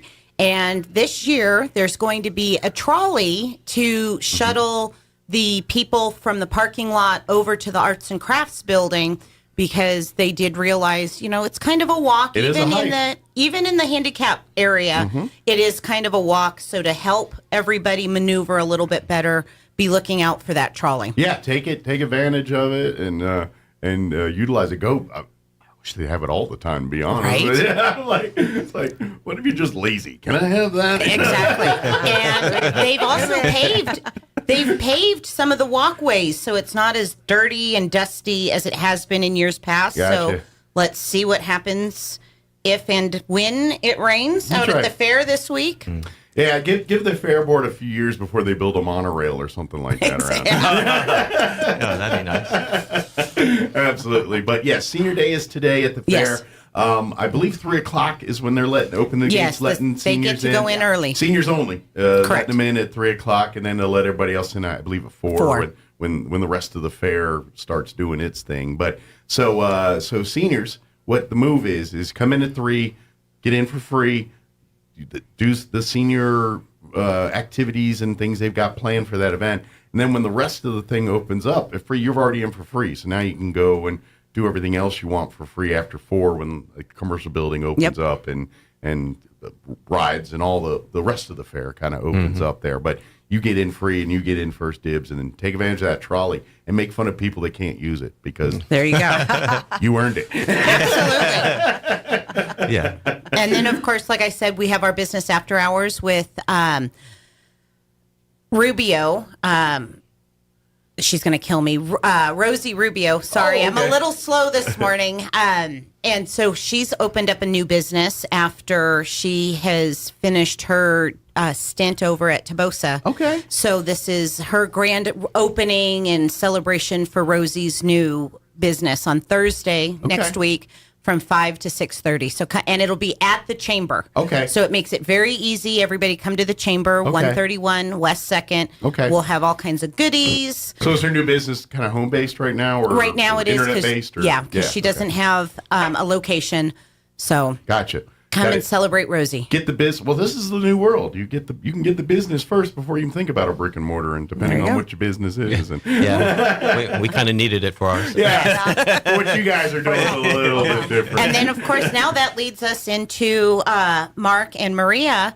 They are brand new members over at the Roswell Chamber of Commerce. They signed up last night. Yeah. And I was explaining to them all of the different benefits we had and said I was going to be on the radio today. And he goes, do you mind if I come on? And I was like, I love Friends. Come on, let's go. And we'll highlight Never your miss an business. opportunity. There you go. Absolutely. That's how. That's capitalism. That's absolutely. If you're a business owner and then you're not doing that, then you're probably doing a disservice to your business. So I mean, that's kind of they always like I got to tell you two guys, but people start a business with some of them have that mindset like, now I'm my own boss, I set my own terms, and I'm like, right. Yeah. Everyone's our boss that comes through the front door. If you want a successful business, don't have that mindset. But if you don't want, you just want a business, sure, go buy that if you want. But why not? Yeah. So I guess. Tell us about your latest venture. Sure. Well, it's not a secret. You know, people know that we've been working on this. We bought the former Clary Sage. So bed and breakfast. Bed and breakfast. It was beautiful home. Historic. Historic. 1914. In the historic district. It's just it's a beautiful facility. Yeah. Super close and convenient to lots of things. So it's walkable to the downtown area. Great restaurants, museums that are all walking distance or bike ride away if somebody wants to do that. So it's been a project for the last few months. You know, getting it staged, and it's a little different than the previous iteration of it. Okay. We obviously with Maria's Mexican culture and her heritage, she's from Mexico City. So we've incorporated a lot of that because it's a hacienda. I mean, it's a big Spanish mission hacienda with great grounds to it. So we've kind of taken that and, you know, decorated accordingly and brought in things from Mexico. And Maria probably has one of the largest collections of Mexican dresses here in the state. So it's kind of like a getaway in a little overnight stay in a Mexican villa kind of feel to it. Yeah, it's a cultural experience in addition to the rest of it. Oh, very cool. And we had a business lunch there that Andrew was part of for a bunch of developers. So we had, you know, room for 20 people to be all seated and plated lunch and business lunch. And then everyone came into the Grand Salon for a presentation. Nice. So we can do lots of different things. We have bookings for birthday parties, for weddings, bridal showers, and just a variety of different things. So I'm kind of curious because, I mean, you guys are busy people, real estate, you got multiple business things. And when I have an image in my head of a couple running a bed and breakfast, you know, that's a lot of the couple running the bed and breakfast, you know, making sure the meals are cooked. Are you guys doing that, or do you guys have help with that part? Because I'm like, how are they doing these? And then, I got to be up to make breakfast. You know, how's all this working here? Right now it's us. I mean, it's more of a, you know, putting our stamp on everything that we do. We want to make sure that we're into that. Over time, you know, those processes typically get handed off when you figure out the best way of doing things, and you have the cash flow going, and you can afford staff and all those type of things, just like any other business. You're kind of it for everything. You know, when I owned the bus company, you know, I washed the buses, I drove the buses, I did tour guide work, I did everything. But over time, you know, those positions, those positions got hired out and so the plan is, we're doing it all now, but hopefully with the success of the business, we'll get some more people to come in and fill the voids, and so we can focus on other aspects of the business. Exactly. Gotcha. Yeah, because there's more room for growth within the business. We have areas identified that will have pavilions built, and then off-site parking. You know, we have those large kind of areas where all the elm trees are at the site. So those are all kind of on their last leg. They've been around for a long time and aren't great trees, so those will probably go away up on the front area, and that'll get turned into cobblestone parking. So it's parking off Lee Street as opposed on Lee Street or on 4th. Gotcha. Okay. So lots of little improvements, and the property was left to us in great condition. Of course, there's just a lot of things to catch up on. You know, that beautiful... Well, it's a beautiful property, but it's still an old property, and any old property, I don't care how well maintained it is, always requires a ton of maintenance. It's just the nature of the beast. Just keeping the grounds up and looking nice and getting them back up to where they were. I serve on the Historical Society board there, so we're very familiar with old houses and how to keep them maintained. Constantly. Yes. It's an endless game. But the nice thing about this home, even though it looks like it still has the exact same charm and character it did as 1914. Sure. All the plumbing, all the electrical, all the bathrooms, everything's been maintained and upgraded. Sure, to modern requirements and things like that. Back now that we have people that actually inspect these things and make sure, because back then that wasn't as big an issue.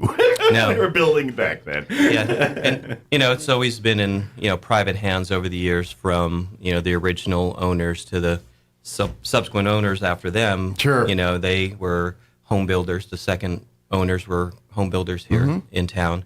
So that's where the kitchen bump out happened most likely during that period. So it was all professionally done, and it ties into the house. If you didn't know that kitchen was bumped out, you were in the kitchen, and you probably didn't realize that was an add-on to the building. No. 80 years ago. It's beautiful. And the event facility that they had, the luncheon, was wonderful. You said about 20 of us were there.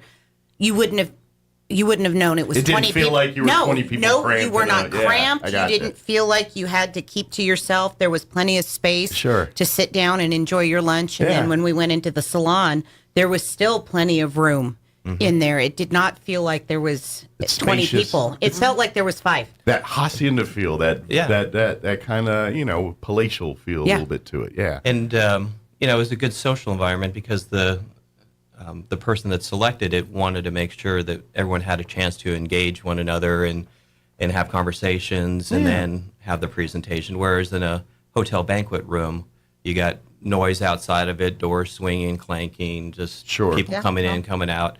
So it's tough to kind of establish that rapport and relationship. It's like getting like having the ability to do something big and formal, but make it feel intimate and family-like. If that makes sense. It's trying to capture best of both worlds. Like a hug. Yes. Yeah, exactly. We have a first birthday party there, December 3rd. So we have a 1-year-old having a birthday there. So it's having a party in the afternoon on the grounds and jumpers and whatnot. And then they're having a family dinner in the formal dining room that evening. That's tough to pull off because you're like, because usually if you get into a place that's like fancy, nice, you're like, ooh, I don't want to touch nothing. I don't want to, But this place, you're like, no, it's got kind of that feel of, ooh, this is nice. But at the same time, you're like, yeah, let the 1-year-old roll around on the floor over here. You know what I mean? Right. And that's kind of a cool, thing to achieve there. So that's pretty. Yeah, it's like home. I mean, we have lots of people that's kind of what they say. It's somewhat impressive, coming through and seeing it and seeing all the tiger wood, all the oak that's within the house. It's just. The way it's cut and milled is a very specific way and very expensive. And that's just it. When you guys probably have to do any renovating, remodeling, it's not like you just say, I want to decide it's a historic landmark. Therefore, it has to, the construction, the materials, all of that has to go through a gauntlet of approvals and things before any paint is slapped up on this thing or any of that kind of stuff. So it is another layer of complication that you guys have to deal with to make sure this facility is beautiful, but it's another layer of it's not like a normal house. Well, and that's the draw. Yeah. People can stay at a hotel or they can stay at a Airbnb, but this is part of the experience is to be kind of engulfed in the culture. Yeah. See things that are nice memories over there. Be part of things that are here long before you were, kind of thing. Right. Or most of us, anyway. I think all of us. It's at 108 years old. So I got to ask, what drew you guys to wanting to do this? I know, and obviously real estate with the main things you do. Was it something like, look, were you like selling and saw this property and said, love it? I mean, what was it that you said, this is what we want to do? Well, we live on Lee already. Okay. So we've driven by that house for years and have, coveted it for quite a long time. Sure. And when it came on the market, we had only had our current residence for about 1.5 years, and at the 2-year point, it becomes a tax-free transaction. So we weren't going to sell our residence until after that, and it's like, oh, this isn't going to work. It's 6 months difference, but it stayed on the market for a while, and then we started the negotiations, and it was kind of a very unusual negotiation. The previous owner, Jan Lee and Rick. Rick had passed away during the middle of our negotiations. I had just talked to him the night before his car accident that he was in. So it was really an emotional time for us. And Jan Lee is just an amazing person, and we're happy to be able to take over the legacy of the Clary Sage. She put a lot of love into that. Yeah, that family did an amazing job with that facility, and I hopefully some people got a chance to stay there during its time. And she had you look at the old reviews on Yelp or wherever. I just hope a lot of listeners fantastic. had a chance to experience it. It was a very nice thing, and though that's gone, we've got just an equally maybe nicer experience. That's the goal. It's a different experience, and because a lot of the experience is about the host and the hostess. When you're at a bed and breakfast, so Maria is one of a kind, and if you spend any time with Maria, I always tell people to know Maria is to love Maria. True story. True story.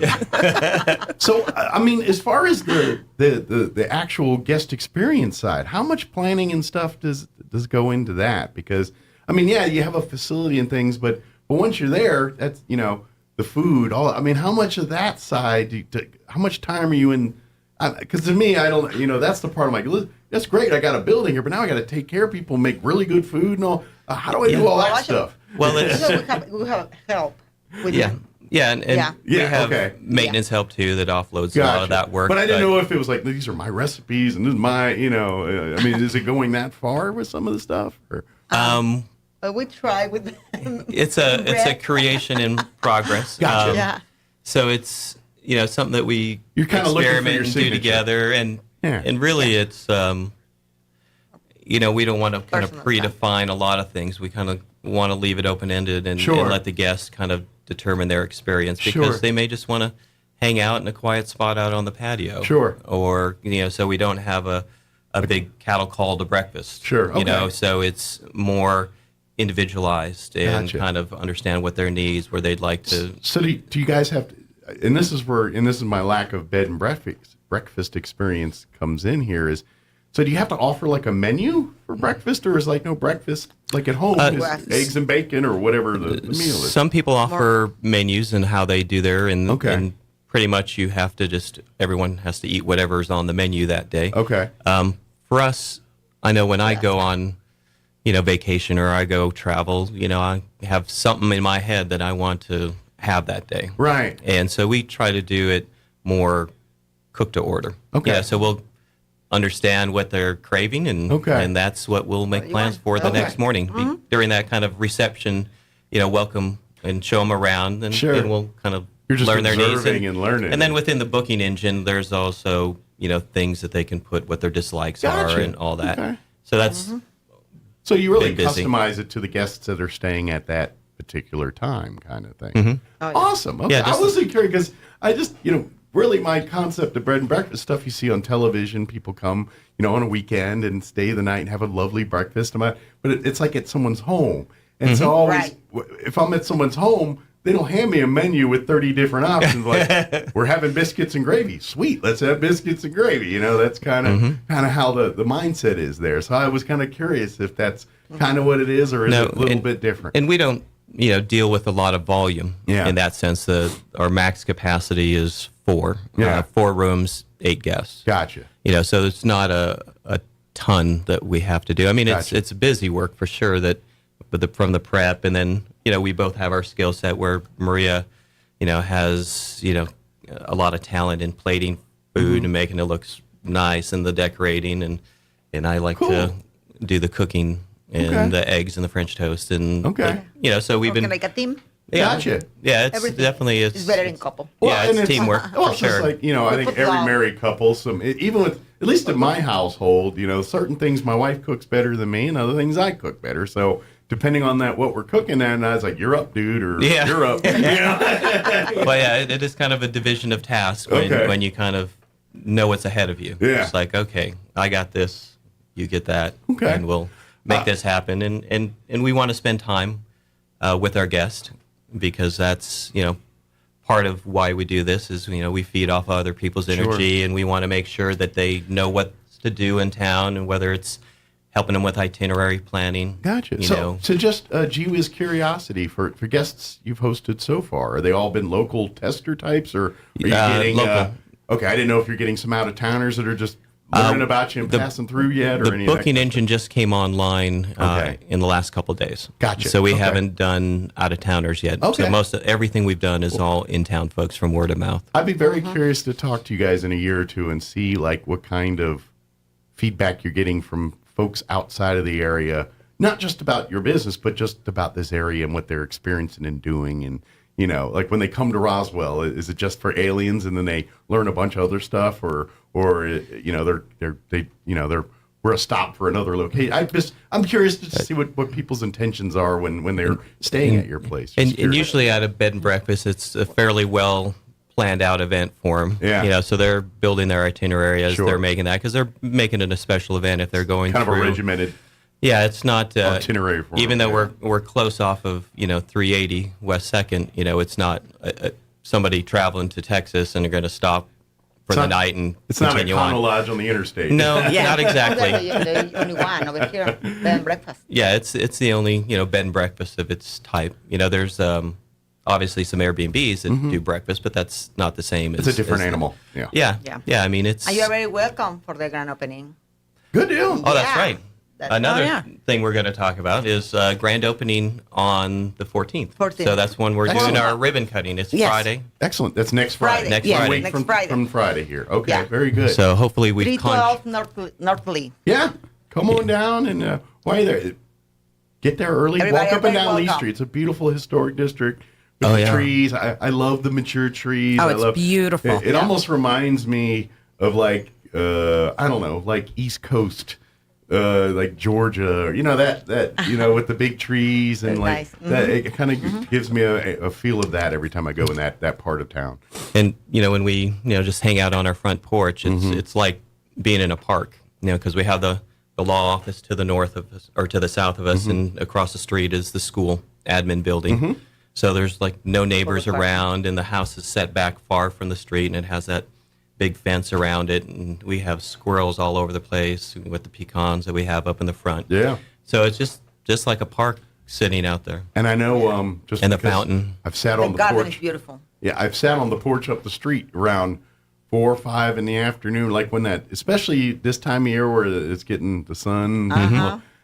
That's a great time of day just to be hanging out on porches on that street. It's just the trees and everything. Usually the temp's nice, and like you said, there's a little bit of activity for you to watch, but pretty quiet for the most part. Oh yeah, it's just nice. It's a nice little area. So good deal. So come out on the 14th. Next 14th, and we do have a booking special on our booking engine. So if you go to our website, which is www.haciendaamor.de/Roswell. Okay. And day is DE. All right. And we thought it was important to have Roswell in our name, so that's why we went through the extra length on our Spanish website. Isn't the best, but day is of in Roswell in English, right? So it's of Roswell is what the day part means. Yeah. That's right. Yeah. And it was more than a casa, so that's why it's not Casa Amor, because it's certainly in line with the hacienda. So it's like and hacienda in English would it's not mansion. What would that be? Like an estate. Estate. It's like the estate of Roswell is kind of the rough translation there. Yeah. So which means nice, love, and you're local. So it's all good stuff. So come experience it for yourself. This is couples for sure. Not all getaways have to be away. If you've got kids and you've got a busy life and you're like, I can't afford to go to Santa Fe or Taos or someplace like that for the weekend, come on down and just do it right here on Lee Street. Yeah. Come on over to Lee Street. Birthday, anniversaries, everything. And we have 25% off right now. Good deal. Yeah, so on the booking engine there, we have, if you book now to the end of October and your stay is before the end of the year, it's 25% off. Nice. So that's our grand opening special. And that just shows up automatically in the booking, so you don't have to use a promo code. Good deal. Excellent. Well, And there's something to be said about staycations for sure. As a mom of 4, there is definitely something about being able to go somewhere not at the house and still enjoy my husband. If you can get the kids to a relative or have them spend the night at a friend's or something, you know. And then do something for the couple, you know. Yeah. And we have an event that's all a bunch of girlfriends coming to have a party. Yeah, you do a girls' night or guys' night. Yeah, we have a pool table. Yeah, we have a pool table for the guys. Okay. Yeah. Or maybe you got a club, maybe you got an organization or a nonprofit or something. You want to do a little fun night together, you know, off the beaten path of work. And, We had the new governor for the Rotary District here in New Mexico in El Paso. We had his reception. Oh, great. On September 1st there. So Nice. it works great for a lot of things. Excellent. So I imagine the possibilities are limited to your imagination. Oh, I yes, guess. of course. And we are going to have one event for Dia de Muertos to celebrate. Okay. That's On November 2nd. November 2nd. November 2nd. Uh-huh. And that'll be a ticketed event. Okay. And so that'll be in partnership with our friends Saul and Joanna. Yeah. I haven't heard if they're going to do it, but since we're just real quick, Dia de los Muertos, the Roswell Public Library usually around that time does an amazing Dia de los Muertos event where you get to learn the actual. Maria was the one. She was the story, right? Yeah, she did the so if altar. I just want to put on your radar if you're like, what's all the history and pageantry behind it?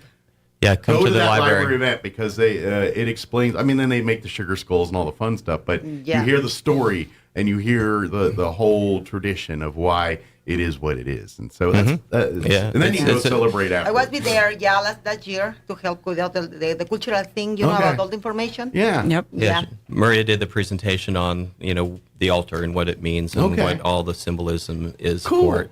So she had a room riveted and educated that day. She does great. Excellent. So again, give out the web address and everything. Sure. One more time. Hacienda Amor de Roswell.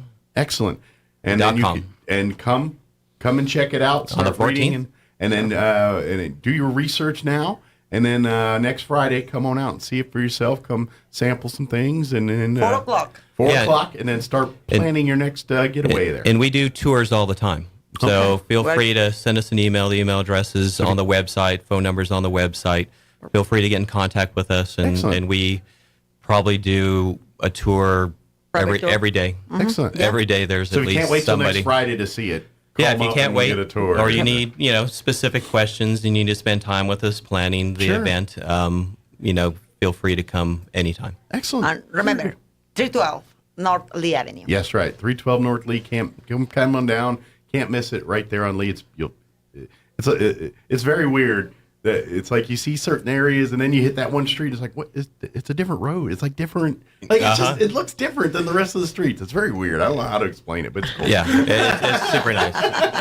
Yeah, we love it. Yeah, it's nice. Good deal. And of course, we'll have a link to everything on the chamber website, roswellnm.org. We'll link all of their stuff, not only the Friday grand opening, but we'll put their Dia de los Muertos event and anything else that they've got going on as well. Absolutely. And remind folks again of next Thursday's. Next Thursday is the business after hours for Rosie Rubio from 5 to 6:30 at the chamber. At the chamber, 131 West 2nd, and then the next day for something else to do is we're going to go over to the Hacienda de Amor de Roswell and go enjoy their grand opening ribbon cutting. We're very excited. Absolutely, yeah. Come see it for yourself next Friday. But if you can't wait, give them a call, book a tour and everything right now. Fantastic. Yeah, absolutely. Well, for sure. Good luck on your new venture here. Thank you.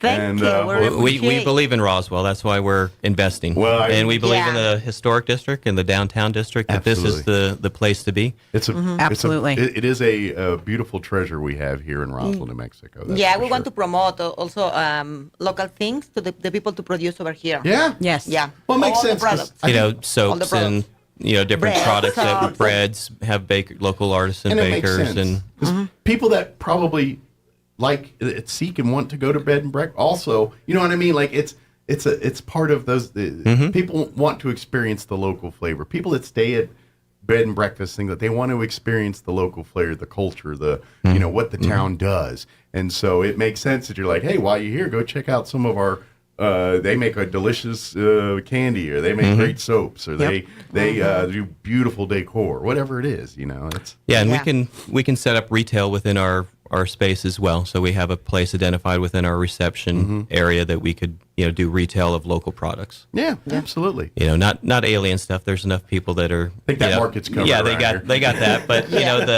the makers that we have in town. I mean, there's lots of people that make things. The artisans. Craft. Maria went to the big quilt show not too long ago, a couple of weeks ago, and she found some amazing things that we're using within the hacienda. Right. That were locally made. Nice. We're going to have many surprises over here because we want to do it events also over there, like a classic music with fancy dinner.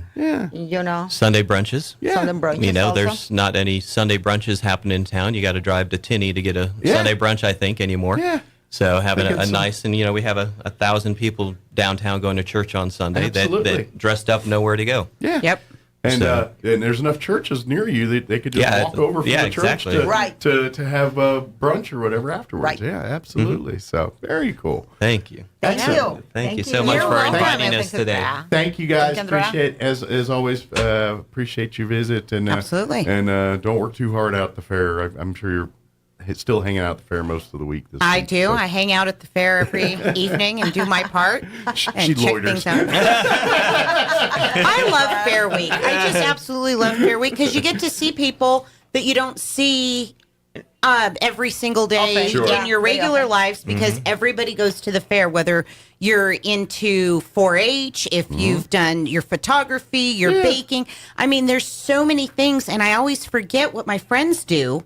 And then I go through and I check out all of the winners and the ribbons and stuff. And I'm like, oh, my goodness, I didn't know. I forgot you painted, or I forgot that you're into quilting or whatever. And so it's really neat to go out there and see, the little secret hobbies that all of our friends have. And the talent. Yeah, we have so many talented people in this area. So definitely get out to the fair. Absolutely. Get out there. And if it does start raining, then go walk into the education building, spend a couple hours in there seeing all the artwork and everything, and then hit the commercial building and all that stuff too. And then get ice cream. Help out the ag kids and get nice. Yes, and the ice cream is delicious. Yeah, help out 4-H and let them have some ice cream. So thank you guys. All right, thank you. We'll see you again soon. Okay? Yes, anytime. We'll see you in a few weeks. That's right. Next week. Weekend days. There you go. Yeah. All right, it is 7:54. Let's take a quick news, quick break before more news. Don't go away. Now your Pecos Valley news. Why MTA Mechanics and Tire carries major brands like Bridgestone, Cooper, and Michelin. Not only do you get top brand tires, but you also get a nationwide warranty. So wherever you are, MTA Mechanics and Tire has you covered. Stop by or let MTA come to you with their MTA Mobile Tire Shop, covering Roswell, Carlsbad, and Artesia. They can come to your home, office, or even the airport, and alignment is included on all sets of 4 tires. MTA Mechanics and Tires, getting you back on the road. Martine's Capital Cafe in Roswell offers authentic and highly rated New Mexico food. Explore their amazing menu featuring huevos rancheros or asado with eggs or their green chili stew. And you can't forget their award-winning green chili cheeseburger, all made from scratch using their finest and freshest ingredients. Open for carryout with curbside delivery or limited dine-in. Just call ahead 624-2111. Martine's Capital Cafe, always pleasing the most refined palate. Open Monday through Saturday from 6 a.m. to 8:30 p.m. at 110 West 4th in Roswell. If you need a Kubota that works and plays hard, stop looking. You'll find everything you need at Amigo Machinery. When it comes to tough Kubota tractors, mowers, construction equipment, and utility vehicles, all with low-rate financing, Amigo Machinery is your one-stop shop. We are passionately committed to providing our customers with the highest quality products, most innovative solutions, and services delivered with integrity and professionalism. Stop by Amigo Machinery in Roswell or see us online at amigo-machinery.com. Join Hot New Country 92.9 The Brand for a live broadcast this Saturday from 10 to 1 at Heirloom Acres, east of Artesia. Fall time is officially here, and that means Heirloom Acres is ready for the fun. Come explore and get lost in the massive 10-acre corn maze. Take a trip into the patch to pick your own pumpkins. Take a ride on the zip line and more. We'll be on hand from 10 to 1, getting you geared up for the season and telling you all that's waiting for you down on the farm. See you Saturday, 10 to 1 at Heirloom Acres, 1706 East Main in Artesia with The Brand. Your home for Coast to Coast AM in Roswell, 106.5, Roswell's Talk FM, KEND, Roswell, New Mexico. The unemployment rate dropped to 3.5%. Wall Street fears this robust report will prompt further significant interest rate hikes by the Fed in a bid to slow the economy and thereby fight inflation. President Biden says it's been 60 years since the threat of nuclear Armageddon has been this high, saying Vladimir Putin wasn't joking when talking about using nukes in Ukraine. Biden telling a Democrat fundraiser, "We have not faced the prospect of Armageddon since Kennedy and the Cuban Missile Crisis." Up almost 2.5 cents since yesterday, gas prices continue to climb. AAA's national average, $3.89 a gallon. And pump prices expected to continue rising now that OPEC will cut production by 2 million barrels per day. President Biden's reaction: disappointment, and we're looking at what alternatives we may have. And apparently that includes easing sanctions on Venezuela's dictatorship in a bid to get more oil from there. Republican Senator Chuck Grassley of Iowa seeking a probe of the FBI. Grassley wants the investigation after a whistleblower alleged that an internal review found 665 FBI personnel have resigned or retired to avoid accountability and misconduct probes over the past 2 decades. The whistleblower told Grassley, the top Republican on the Senate Judiciary Committee, that the Justice Department launched the review of the FBI's disciplinary database in 2020 following an investigation into sexual misconduct allegations involving at least 6 senior FBI officials. Keith Peters reporting. The Dow is down 412 points, the NASDAQ off 281. More on these stories at townhall.com. The secret to the market beat stock pick strategy is so simple, it is going to drive you crazy. Ask yourself, is this current market making you sick? Logging into your brokerage account day after day only to see lots of red? Well, let me tell you a secret. The best stocks to own are the companies that are consistently printing real profits year over year. The crazy thing is that it's even more effective in months like right now. Down markets means everything goes on sale, including these profit printing machines. Want to stop playing the loser's game and guessing what the next hot stock will be? Market Beat is about to text you our new report. 7 stocks to buy and hold forever when you text the word profit to 68285. These companies print billions each year in profit and show no sign of slowing down. Get your free copy of 7 stocks to buy and hold forever. Just text profit to 68285. Text the word profit to 68285. Don't wait. This report is only available for a limited time. Text the word profit to 68285. Message and data rates apply. Individual results may vary. Consult with your tax or investment professional. Thailand is in mourning following a horrific attack at a preschool. The attacker killed at least 24 children, most of them preschoolers, and several teachers as he continued to fire on people as he fled the scene. When he returned home, he killed his wife and his own child before killing himself. In a nearby hospital, people queued to give blood. Thailand's Prime Minister Prayut Chan-o-cha told reporters he was shocked by the ex-officer's actions. This shouldn't happen. I feel deep sadness towards the victims and their relatives. Hours after the shooting, a stream of emergency workers emerged from the daycare, each of them carrying white coffins. Authorities say the assailant was fired from the force earlier this year because of a drug offense. I'm Karen Chamas. This week's death toll from separate sinkings of 2 migrant boats in the Mediterranean off Greece has risen to 22, about a dozen people still missing. News and analysis, townhall.com. Layoffs on the way at General Electric.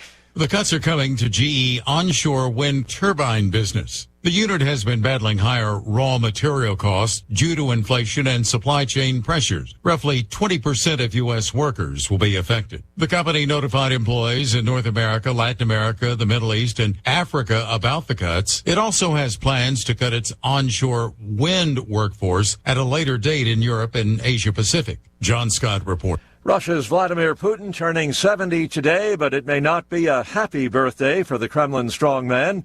His army is suffering humiliating defeats in Ukraine, hundreds of thousands of Russians fleeing his mobilization order, and his top lieutenants are publicly insulting military leaders. A senior fellow at the Carnegie Endowment puts it this way: this is really a hard moment for him, but he can't accuse anyone else. He did it himself. More on these stories, townhall.com.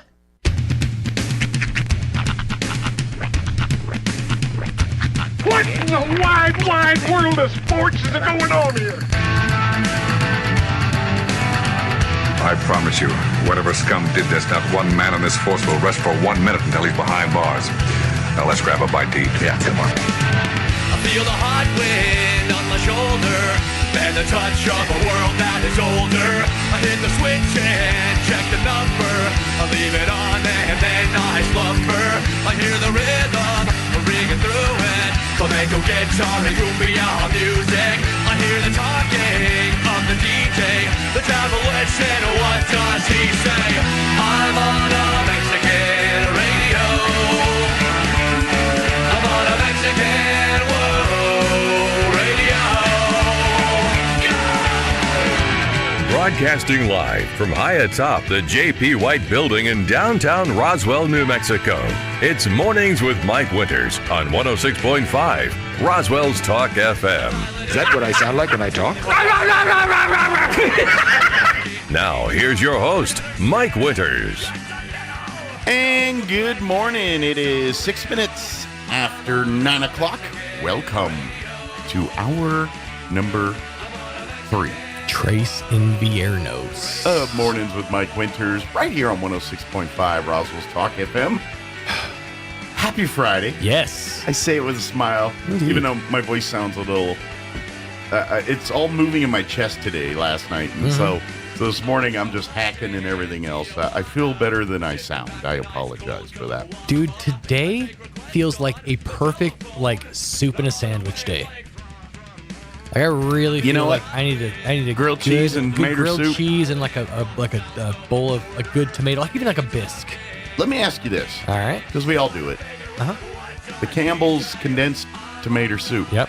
Milk or water? Milk, of course. Good, okay. I'm trying to figure out those people that use water. Who raised you? Who's responsible for putting water into tomato soup? No. Okay. Oh, God. I'm just checking. Milk every time. Well, I mean, I've done it when times were lean and you're like, I ain't gonna milk. Well, I guess they better put some you're water gonna in. have some crappy tomato soup. But I just didn't know some people may prefer the water over. No, it's milk every time. Milk. Okay. I wanted, just curious. Now, here's where you step it up a notch. If you really want to knock your tomato soup up at a notch or two, yeah, you go half and half. Okay. It bisques it almost. Okay. Yeah. I've never done that. It adds a little bit extra creaminess to it. And I'm not going to lie, I'm a meat eater. I always slip a piece of ham in my grilled cheese when I do it. I do it. That's because I like cheat, to dip it.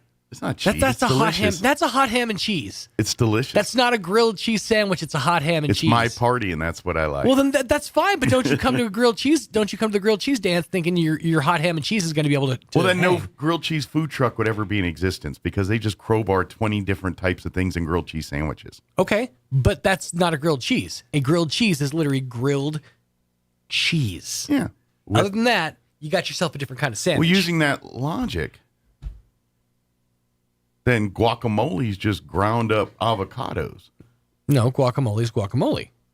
Yeah, but people make it differently and add different ingredients. Sure. If you add bacon, does it still not make it guacamole? No, it's bacon guacamole. It's guacamole. It's bacon guacamole. Who puts bacon in their guacamole? I know quite a few people actually. Really? Yeah, I do. That feels wrong. Have you eaten it? No, I haven't. Then I know, but it feels wrong. Then you don't know what you're talking about. It just feels wrong. Anytime you add bacon to anything, it's delicious. To a point. anything. I'm telling you, you put chocolate on it, better chocolate. I agree. I agree with you that it works with in sweet. An ice cream, it better. If you put it in avocados, it makes the avocado better. It just does. To a point. Yeah, okay. Here's the problem. Bacon needs to be like, if we're talking about like made, done, crispy bacon, that's fine. That's a different thing entirely. That's fine. Well, yeah. I'm not talking raw bacon in there. No. I cannot stand bacon wrapped jalapeno poppers because the bacon never gets crispy. It's always just floppy bacon. It's just floppy meat around your jalapeno popper. I tell you, I'm not a fan of floppy meat. We make one that people love and dig. We get jalapeno poppers. We will get the jalapeno, and then we get pineapple cream cheese. Okay. And then we put baby scrimp in there. I'm all for it. And then we wrap it in bacon and cook, and it's delicious. But does your bacon get crispy?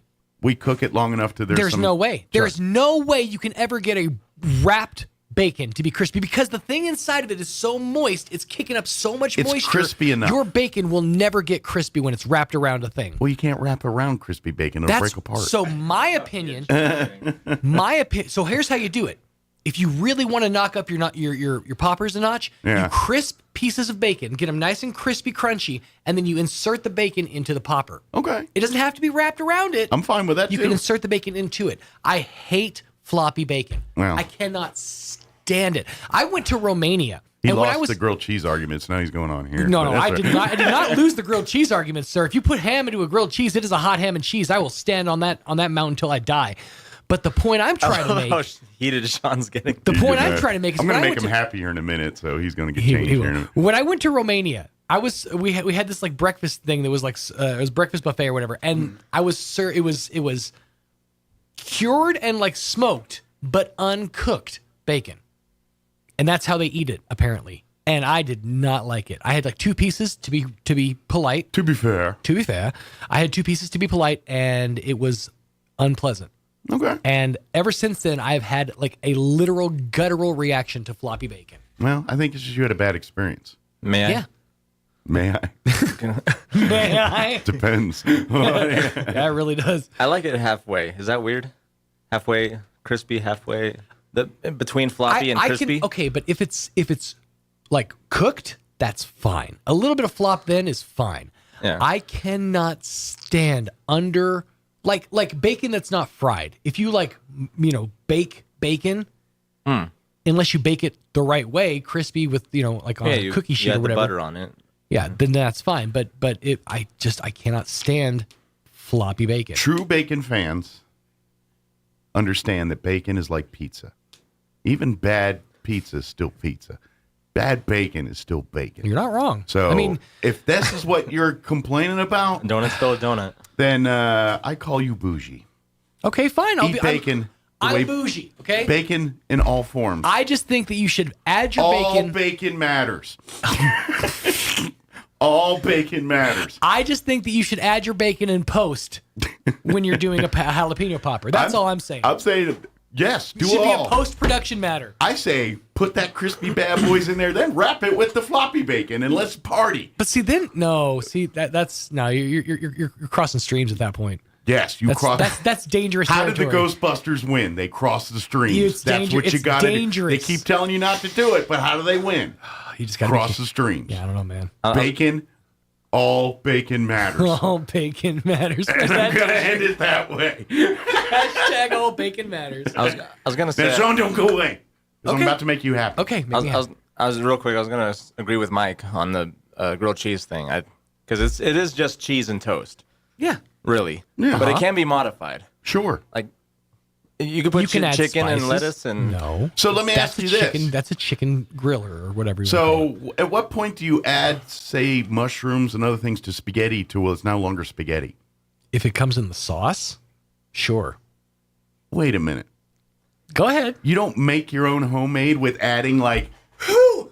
I'm not saying every time. I am going to ask you. I'm not saying every time, but every once in a while, do you not make homemade something and you say, I'm going to put my own sausage in it or my own hamburger? I've never made my own mushrooms? spaghetti sauce in my whole ass life. Well, have you never added? Say, you know My what? This mom came did. in regular tomato sauce. I'm going to add some hamburger, some mushrooms, Yeah, or some fine. green chili or something. Fine, but that's not what we're talking about. No, here. that's exactly what we're talking about. No, because spaghetti Because- sauce is sauce. You could put whatever into a sauce and still call it a sauce. Right. Well, if you've got grilled cheese and We'll bread. be with you in a minute. And you This is add important stuff right here. If you got grilled cheese and bread and you add a piece of ham, it's still grilled It's cheese. a hot ham and cheese. It's not. Not everyone can put a scope on a shotgun, but you can do it. Let's just end it there. We'll Yeah. agree to disagree because I need to know what Mike's. All right, I'm going to make got. you happy. Okay. Last hour, you had made a idle threat. They better do this. Mm-hmm. Thank you to the fine folks at McDonald's that they do every Friday. Oh no! An entirely new generation of trick-or-treaters will soon know the joy of collecting candy in a festive bucket that faintly smells of the stale. They're doing it. The stale smell of French fries. Yes. I know we're not supposed to talk at McDonald's because it's Friday, but dude, they're But doing here it is. McDonald's confirmed the return of its Halloween Happy Meal Pumpkin Pals, which often doubled as trick-or-treating buckets for kids in the mid to late 80s. They're gonna do it. We've heard you loud and clear. Oh, good. Because we were shouting. Wonder what that sounds Yeah. McDonald's wrote in a release, that's why we're bringing back the most iconic Halloween trio, McBoo, McPunk, and McGoblin. Yes. The first came on the scene, these first came on the scene back in 1986. Yep. The Happy Meal Pals have returned for a time a little bit ago, but this is it. Now, the new pails will be available at participating McDonald's restaurants between October 18th and 31st with the purchase of a Happy Meal, but only while supplies last, Right. according So- to McDonald's. You better wubba lubba dub dub your keister down to McDonald's and get you one because I lived through the Szechuan sauce era of McDonald's. Uh-huh. I stood in a line of other idiots when they had 20 packets of sauce behind the counter and they're like, "Oh, this will be fine." No, you better get to McDonald's. You better get yours because I'm gonna get mine. And by the way, October I read this 18th. on KRQE's Facebook page. Are you going to step So- on the counter and say, "I'm Pickle Rick"? No. With your shirt? No, because I'm not. But yes, they are officially back. That beginning October oh my 18th. gosh, dude, that makes my soul smile. Just So- because I get to actually use that with my Does this count as pumpkin spice? Does what count as pumpkin spice? The pumpkin. I don't McDonald's know. pumpkin bucket. I'm It doesn't. anti-pumpkin spice. The people that lose their ever-loving mind every August when they start talking about pumpkin spice, I think all those people are weird. Our guest is here, so I know we got to wrap. But I will say this: I nearly went weak in the knees the other day when I saw a gallon jug of apple cider. Okay, That's definitely a fall apple cider. I'm way more into that than I am pumpkin spice. so much more into cider than anything pumpkin spice could exist. Yeah, I will always go apple cider. It was like $7 for a gallon. Still though, it's a lot I of was apples. not ready to go gently into that good night. But boy, am I ready for some cider this season. All right, mix it with your eggnog. Ooh, I might do that. Apple nog. Apple nog. Or egg cider, whichever you want to go with it. That sounds exciting. All right, we're going to have Barbara Gomez join us from Main Street Roswell here in just a few minutes. And don't forget, tomorrow is the final farmers market for the 2022 season. We got into October. We made it. But they're going to do one more weekend, which is tomorrow. And that's it for 2022 for the farmers markets. We'll talk about that and everything else with Barbara here in just a few. Before we do any of that, though, let's get you up to date on the weather. I'm meteorologist Steve Hamilton with your Pecos Valley weather. Some showers and thunderstorms will be possible today with our afternoon high in the mid to upper 70s. We have moist air coming in from the south and a frontal boundary over our area. Scattered showers and upper 50s overnight, and then a few more showers and thunderstorms around on Saturday with our high going up to about 70.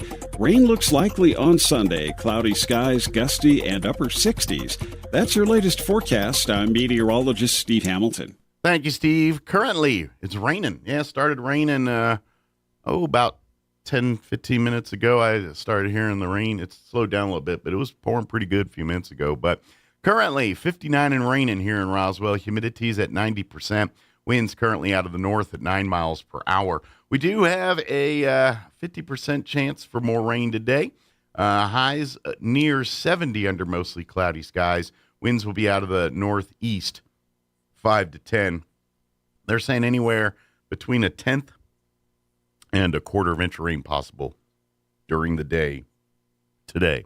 Tonight, we're looking at a 50% chance at showers and thunderstorms, mainly between 9 p.m.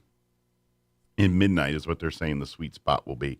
Mostly cloudy with an overnight low of 55. Winds will be out of the east 5 to 10. Could see between another quarter and a half inch of rain tonight.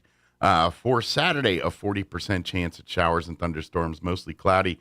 High of 68 expected with southeast winds at around 10 miles per hour. 40% chance of rain tomorrow night, mostly cloudy. Overnight low of 55. For your Sunday, we're looking at a 60% chance at showers and thunderstorms, mostly cloudy, highs near 70, 69 officially. And then 60% chance of rain Sunday night as well. And for Monday, Columbus Day, we are looking at a 70% chance of rain, mostly cloudy, and 71. All right, it is 20 minutes after 9. We're going to take a 3.5-minute commercial break, and then we'll talk Main Street Roswell with Barbara Gomez on the other side. Don't go away. There's at least one thing most New Mexicans agree on. Our schools have a long way to go. That's why Governor Michelle Lujan Grisham is breathing new life into public education with initiatives that support our children from their first baby steps to promising career paths. Like expanding in-home family services, early childhood and pre-K, so thousands more kids will go off to school healthy and ready to learn. And attracting new teachers by raising salaries to the highest in the Southwest. It's already paying off by recruiting hundreds of new teachers to our classrooms this year. And she is cutting teacher paperwork and administrative burdens by 41%, so they have more time to teach our children. Thanks to the governor's new Opportunity Scholarships, any New Mexican can now attend a state college for free to earn a certificate or degree in a wide range of high-demand fields. After 2 tough years, we're finally making progress in education. We can't afford to go back to the failed policies of the past. Paid for by New Mexicans for Michelle. Approved by Michelle Lujan Grisham. Get ready to get rowdy.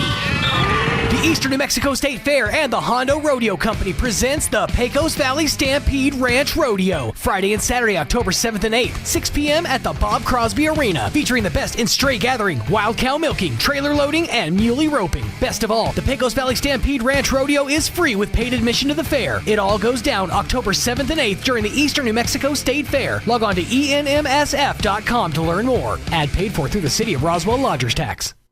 If you're missing a tooth or several teeth, a dental implant may be the ultimate solution. Implants look and feel so much like real teeth that you probably forget you have an implant. Maupin & Brown Dentistry is one of New Mexico's most experienced implant providers, with literally thousands of implant patients who are absolutely delighted with the results. Call Maupin & Brown today for an evaluation. You'll be surprised how affordable implants can be. Maupin & Brown, your choice for experienced, state-of-the-art dentistry.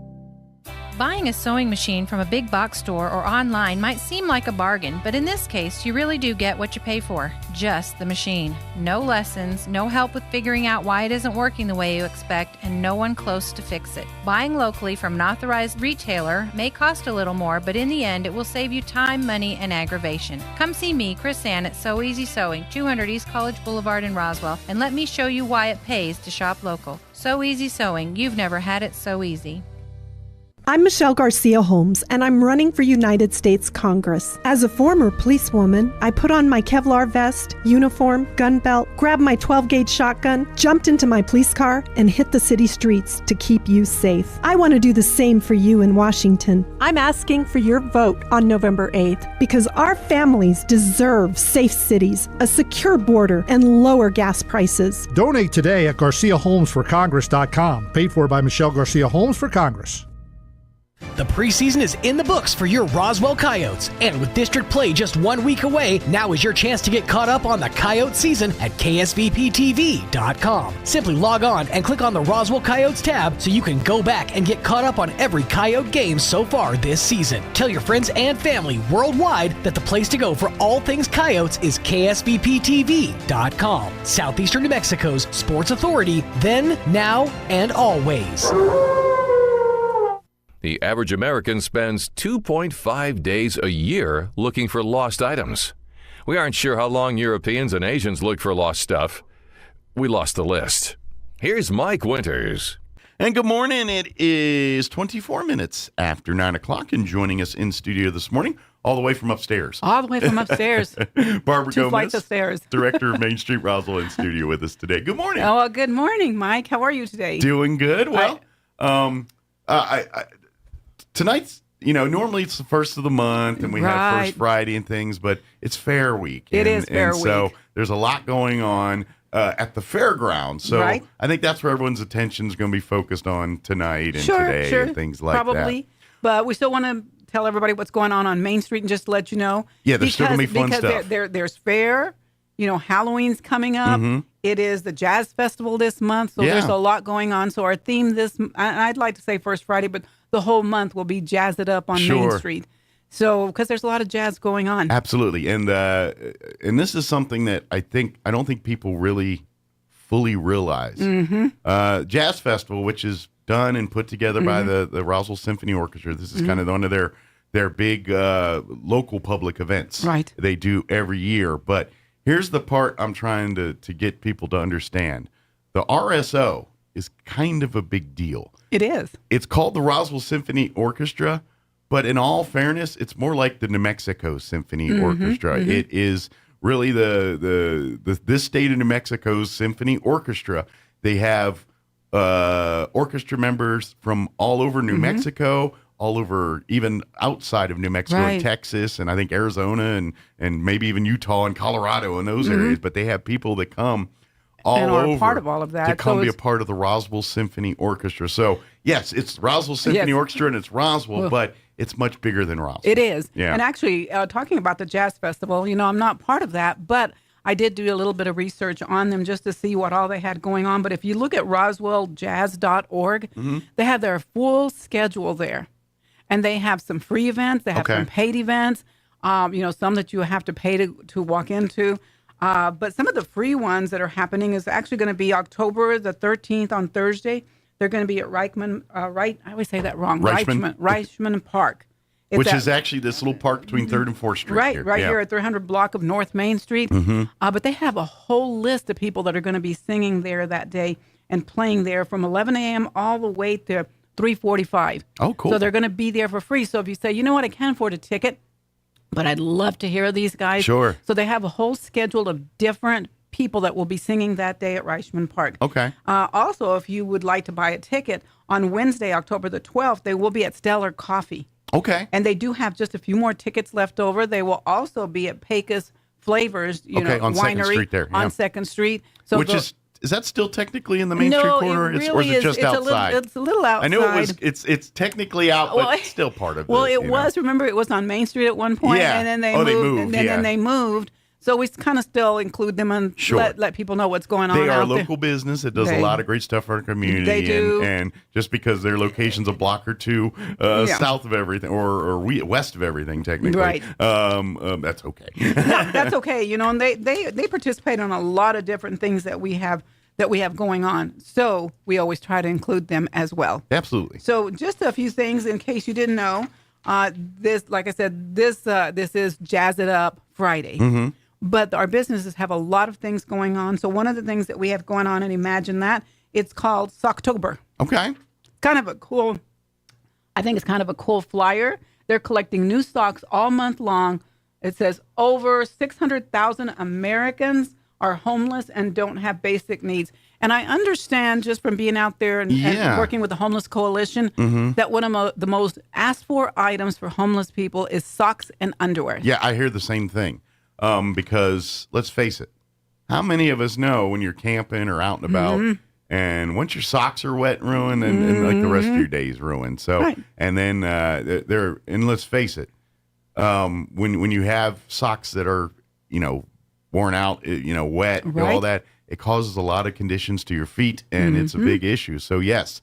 It is something very needed. So if you've got extra socks and things that are worthy of donating, please drop them off. So it's going to be all month long, you guys. Okay. So it's all you don't month have to do it long. just tonight. You don't have to do it tonight. October. You can do it all month long. So it's a really cool project that Imagine That is putting together right here on Main Street. So bring us your socks. So bring us your socks. Not your holy socks.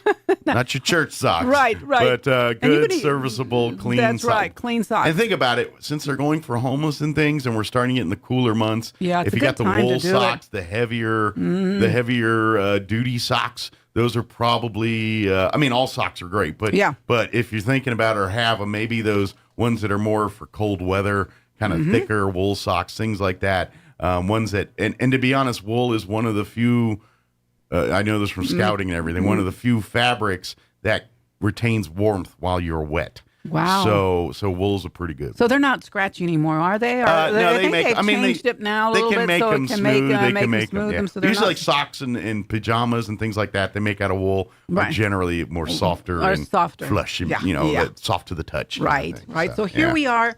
We've been going from really hot weather to wet and already fall. You were talking about for farmers market. Yes, this Saturday is our Tomorrow's last the last one. So let's hope we don't get rained out. But knock on wood. So if you did not get a chance to get your green chili, this is your last weekend to do that. Grace Farm comes down. They roast chilies, and what else? What else says fall other than pumpkins? Oh, yeah. Green chili. Green chili, yeah. Green Get your green chili. Get your green chili. I'm sure there'll be some pumpkins and some fall fruits and veggies all over the place out there tomorrow. Yeah, you know what? They brought them for the Chili Cheese Festival. So there's pumpkins all over the place already. Okay, good. So come on down that Saturday morning from, I guess they're open at 7 a.m. They get there pretty early to 11. Yeah. So talking about fun fall things that are available, the farmhouse on 2nd Street has what they call car freshies. So you know what I'm saying? A little car fresheners. Like an air freshener? Like an air freshener. Okay. And they have a whole new stock of fall scents. So they have candles and lots of really nice smelly things. Okay. So if you've not been there, it's over on 2nd Street, right off of Main, going east. Okay. I always get my stuff mixed up.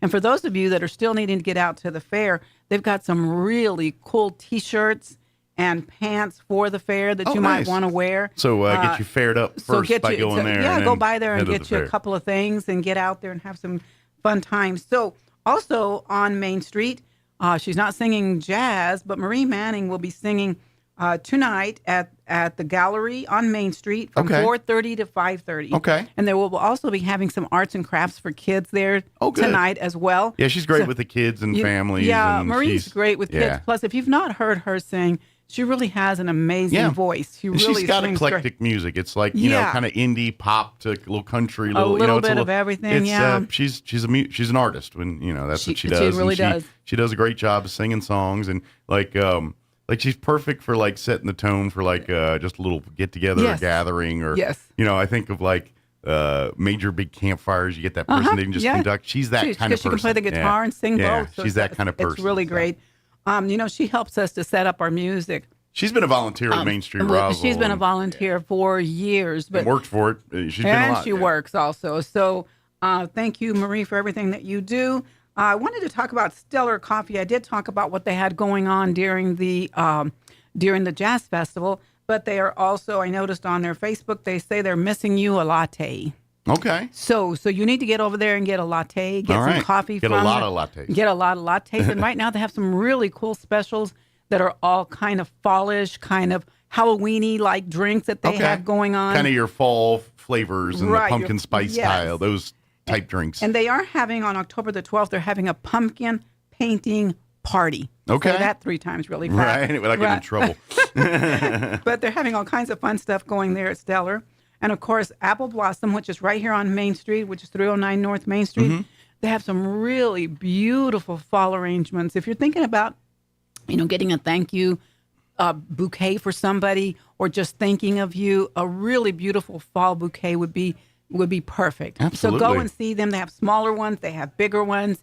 And so I think we should remember, our floral shops right here on Main Street. Absolutely, we got some great ones. We have a couple of them on Main Street. Now, I just had a visit yesterday with a really interesting group, and sometimes you forget about people that are on the outskirts of our district, okay? One of them on the south side is Rugged Trade Workwear. Oh, yeah, they do. They got all kinds of great oil field and work clothing, things like that. Well, don't underestimate them, you guys. They have so many wonderful things in there. I walked in there going, whoa, I didn't know you had this, talking about socks. not only do they have thick, good socks that you need for work. Right. And actually, by the way, when I was there yesterday, there was a lot of men that work for the city of Roswell buying socks. They were loading up on socks, and huh? getting gloves and things like that they need.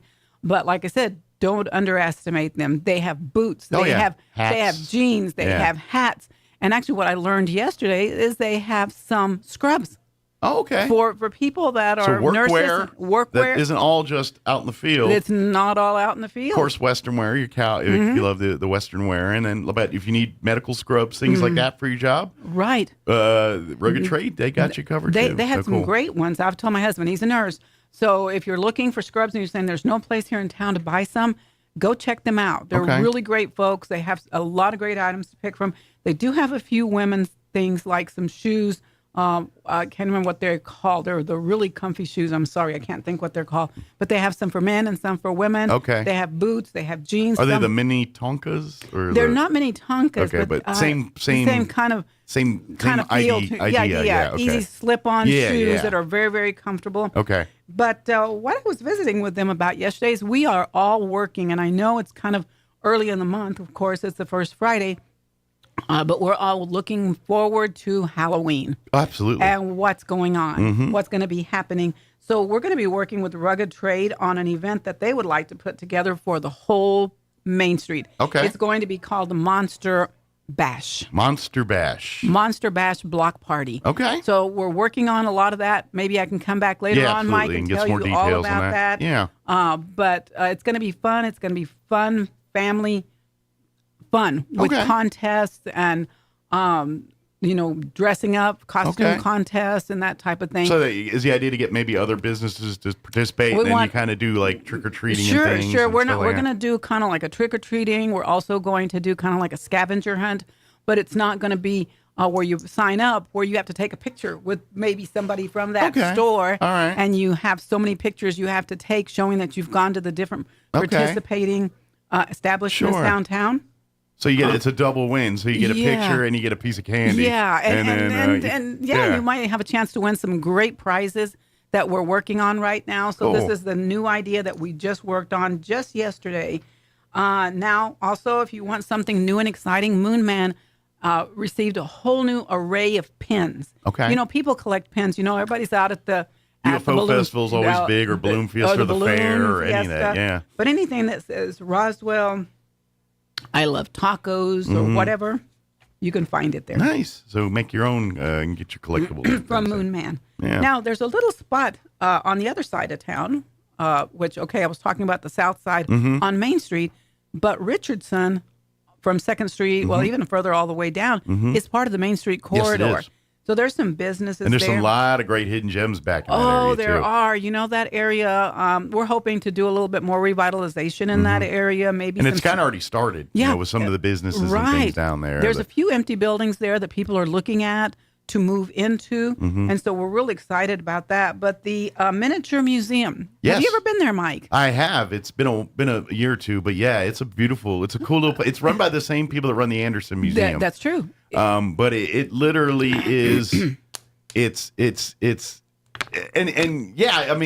the little bit of the feel of that Ripley's Beaver Knot where you're seeing artwork and things in these tiny forms, but it's really about collecting and collecting things. And so you see these beautiful little thimbles and things that are teeny tiny miniature. Yeah. And it is a cool museum if you've never been in there and checked it out. But it's worth a trip. I did talk to Nancy today, and they do have what they call the bird show.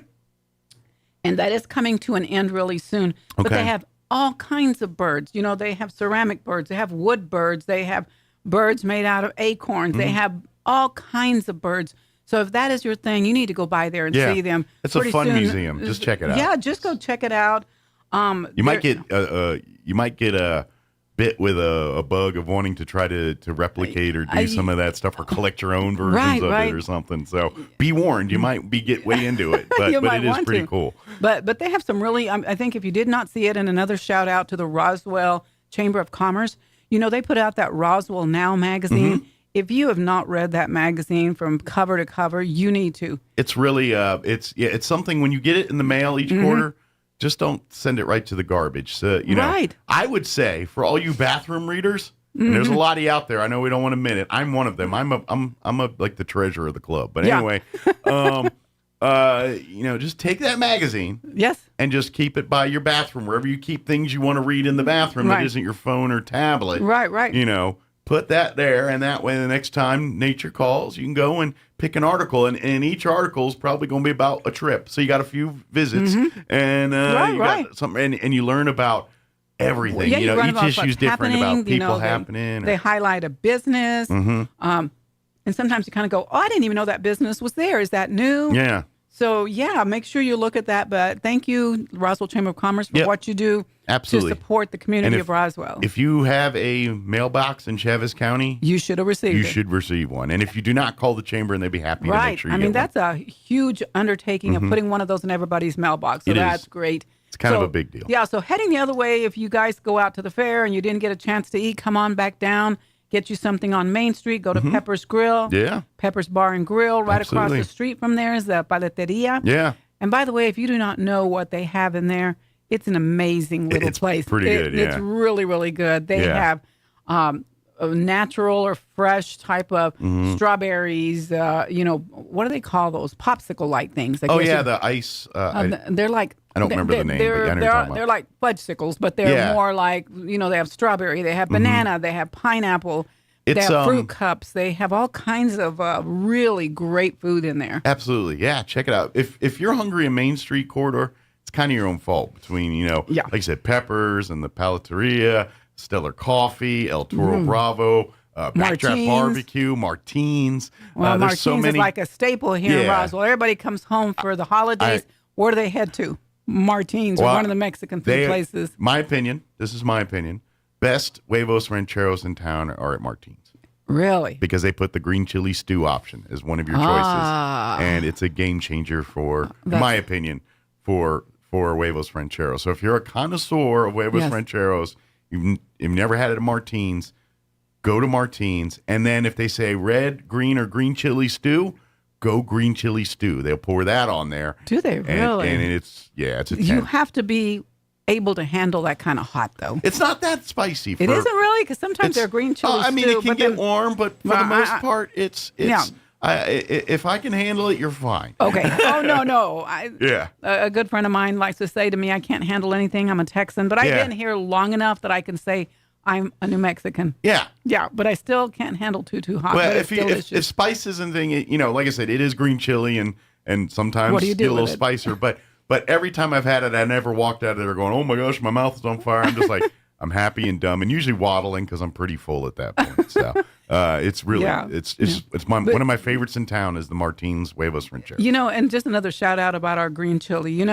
My son works with a lot of nurses that are new, and so does my husband. And a lot of times people move into New Mexico and they're like, what is the big deal with this green chili? What is this big deal with everything that you do everything green chili? But I think once you've had a plate of it or had a burrito with it, you just can't wait to have more. To be honest, and some people are going to be a little mad at me for this, and that's okay. Okay. Because I'm saying what I'm saying. Okay. I'm not a huge jalapeno guy. Like the taste of jalapenos, it's not a heat thing, it's the taste. And to me, a green chili tastes 1,000 times better than a jalapeno chili. So I'm like, why are we even messing with jalapenos? Yeah. Well, forget the poppers made from green. But let's we got rellenos. Let's make a green chili popper version, right? And let's cut out the jalapeno and go green. Well, chili. they do.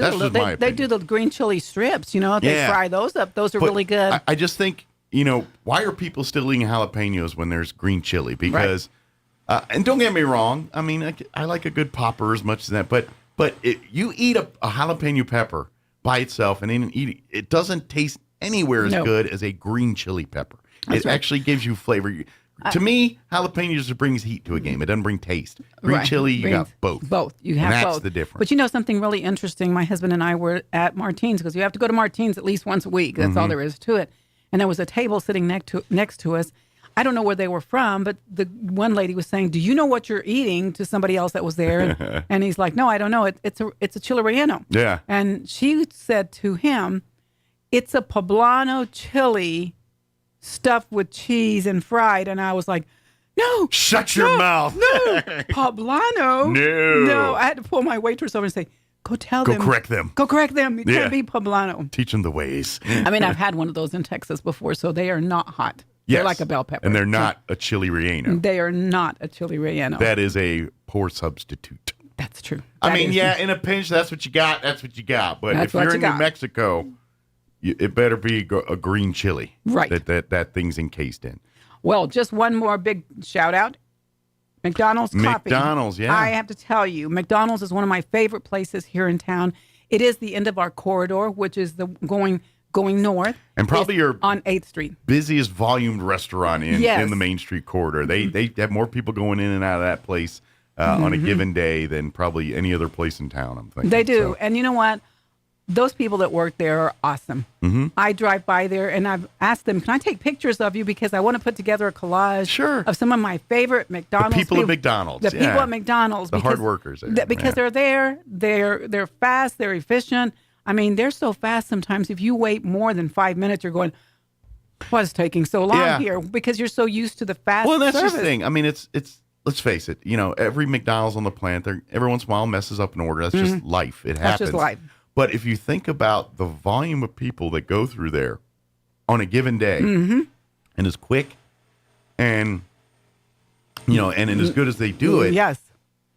Okay, And it's I know good all everyone the hears time. about the one time that they got their order wrong, but there's probably 1,000 orders in between that didn't. You know what I'm saying? And that's impressive. That is the sheer impressive. volume of people that come through there and to get it right almost every time is. I mean, sure, everyone wants perfection, but I mean, we're humans, and that's not achievable. That's the way it works. Yeah. But you know what? It's a national corporation. But don't forget, you guys, we have our local people that work there, local Roswell people that spend their money here in town, and that remember and invest back.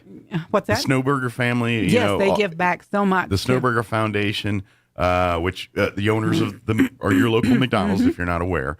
They do so much back into the community with that stuff. Right. So every time you're going and getting your Big Mac or waiting and holding out for the adult Happy Meal or any of those things you get at McDonald's, all of that is investing back in the community. Right. And when as much as everything when you're else sitting is. at that drive-through, do not forget, if you've not seen it yet, if you don't do the drive-through very often, go around the other side and you'll see the most incredible mural that they got painted there. Yeah, they did about 6 months ago. Yeah, I think. about 6 months ago. Yeah. It's a beautiful mural. So get out there and look at that. Yeah. Lots of wonderful things happening on Main Street and in Roswell. So you guys get out. Do Absolutely. Come something. out and, like you said, we're not having like a full-blown First Friday tonight like no, you not normally usual, would. but we will be coming up November and December. Yeah. Huge things But coming still up. some great sales going on today. Still merchants. month long. Visit, come by. If you can't make it today, like you said, come all month long.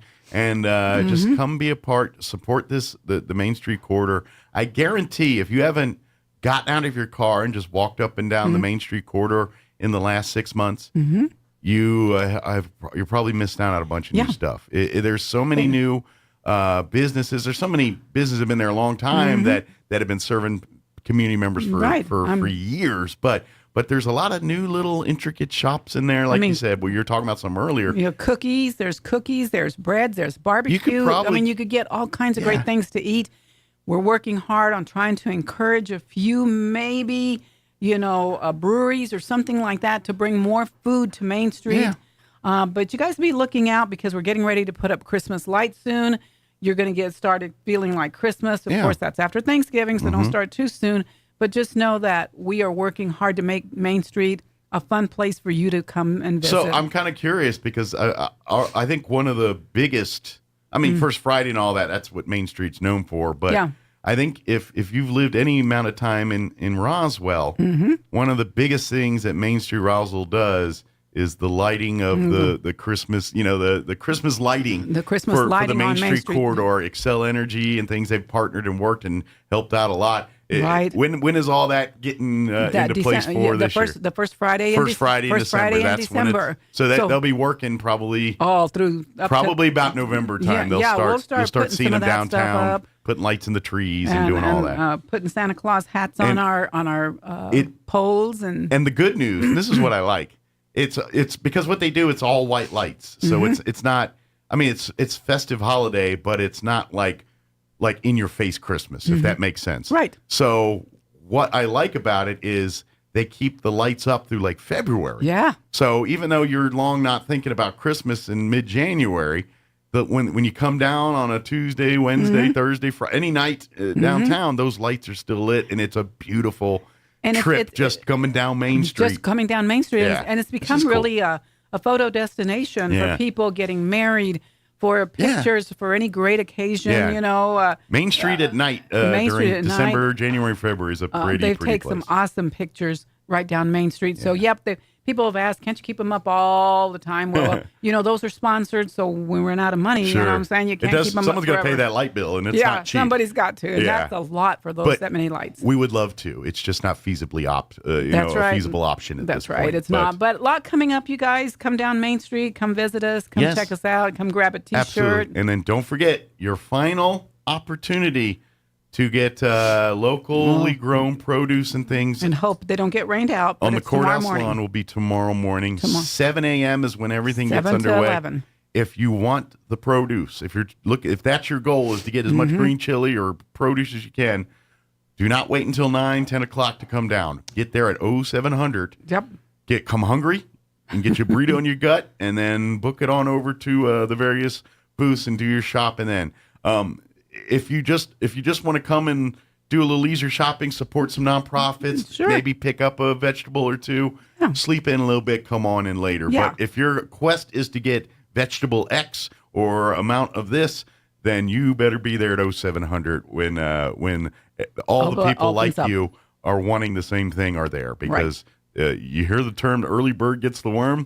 This is exactly what they're talking about. It's farmers market on a Saturday morning at 700. So that's right. But yes, this is our last one to enjoy for 2022 season, and we're very happy to. So before you head out to the fair tomorrow and all that, swing on by the courthouse lawn. Yes. And get your produce on and come out and support all those great nonprofits and other entities that come out each and every Saturday. That's right. Good deal.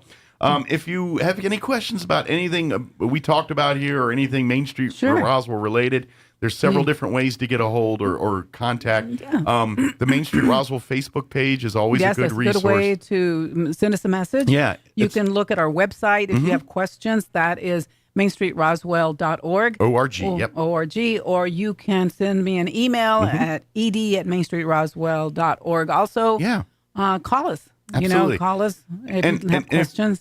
If you haven't liked and followed the Facebook page, do that, because Please do. That way you can get, whenever Main Street has a new event or has something going on or a special exclusive deal at one of the Main Street merchants, the first place that usually goes out is on that Main Street Roswell Facebook page. It does. So if you want to be the first to know what's going on, that's your best resource, is to like and follow that page. And then, of course, if you have questions or want to volunteer, want to get involved. I'm glad you brought that up. Yeah. I need volunteers. So if you're out there and you're saying, you know what, I'd like to help out with Main Street in some way. Okay. Maybe I can help put out the lights. Maybe I can help decorate the light poles.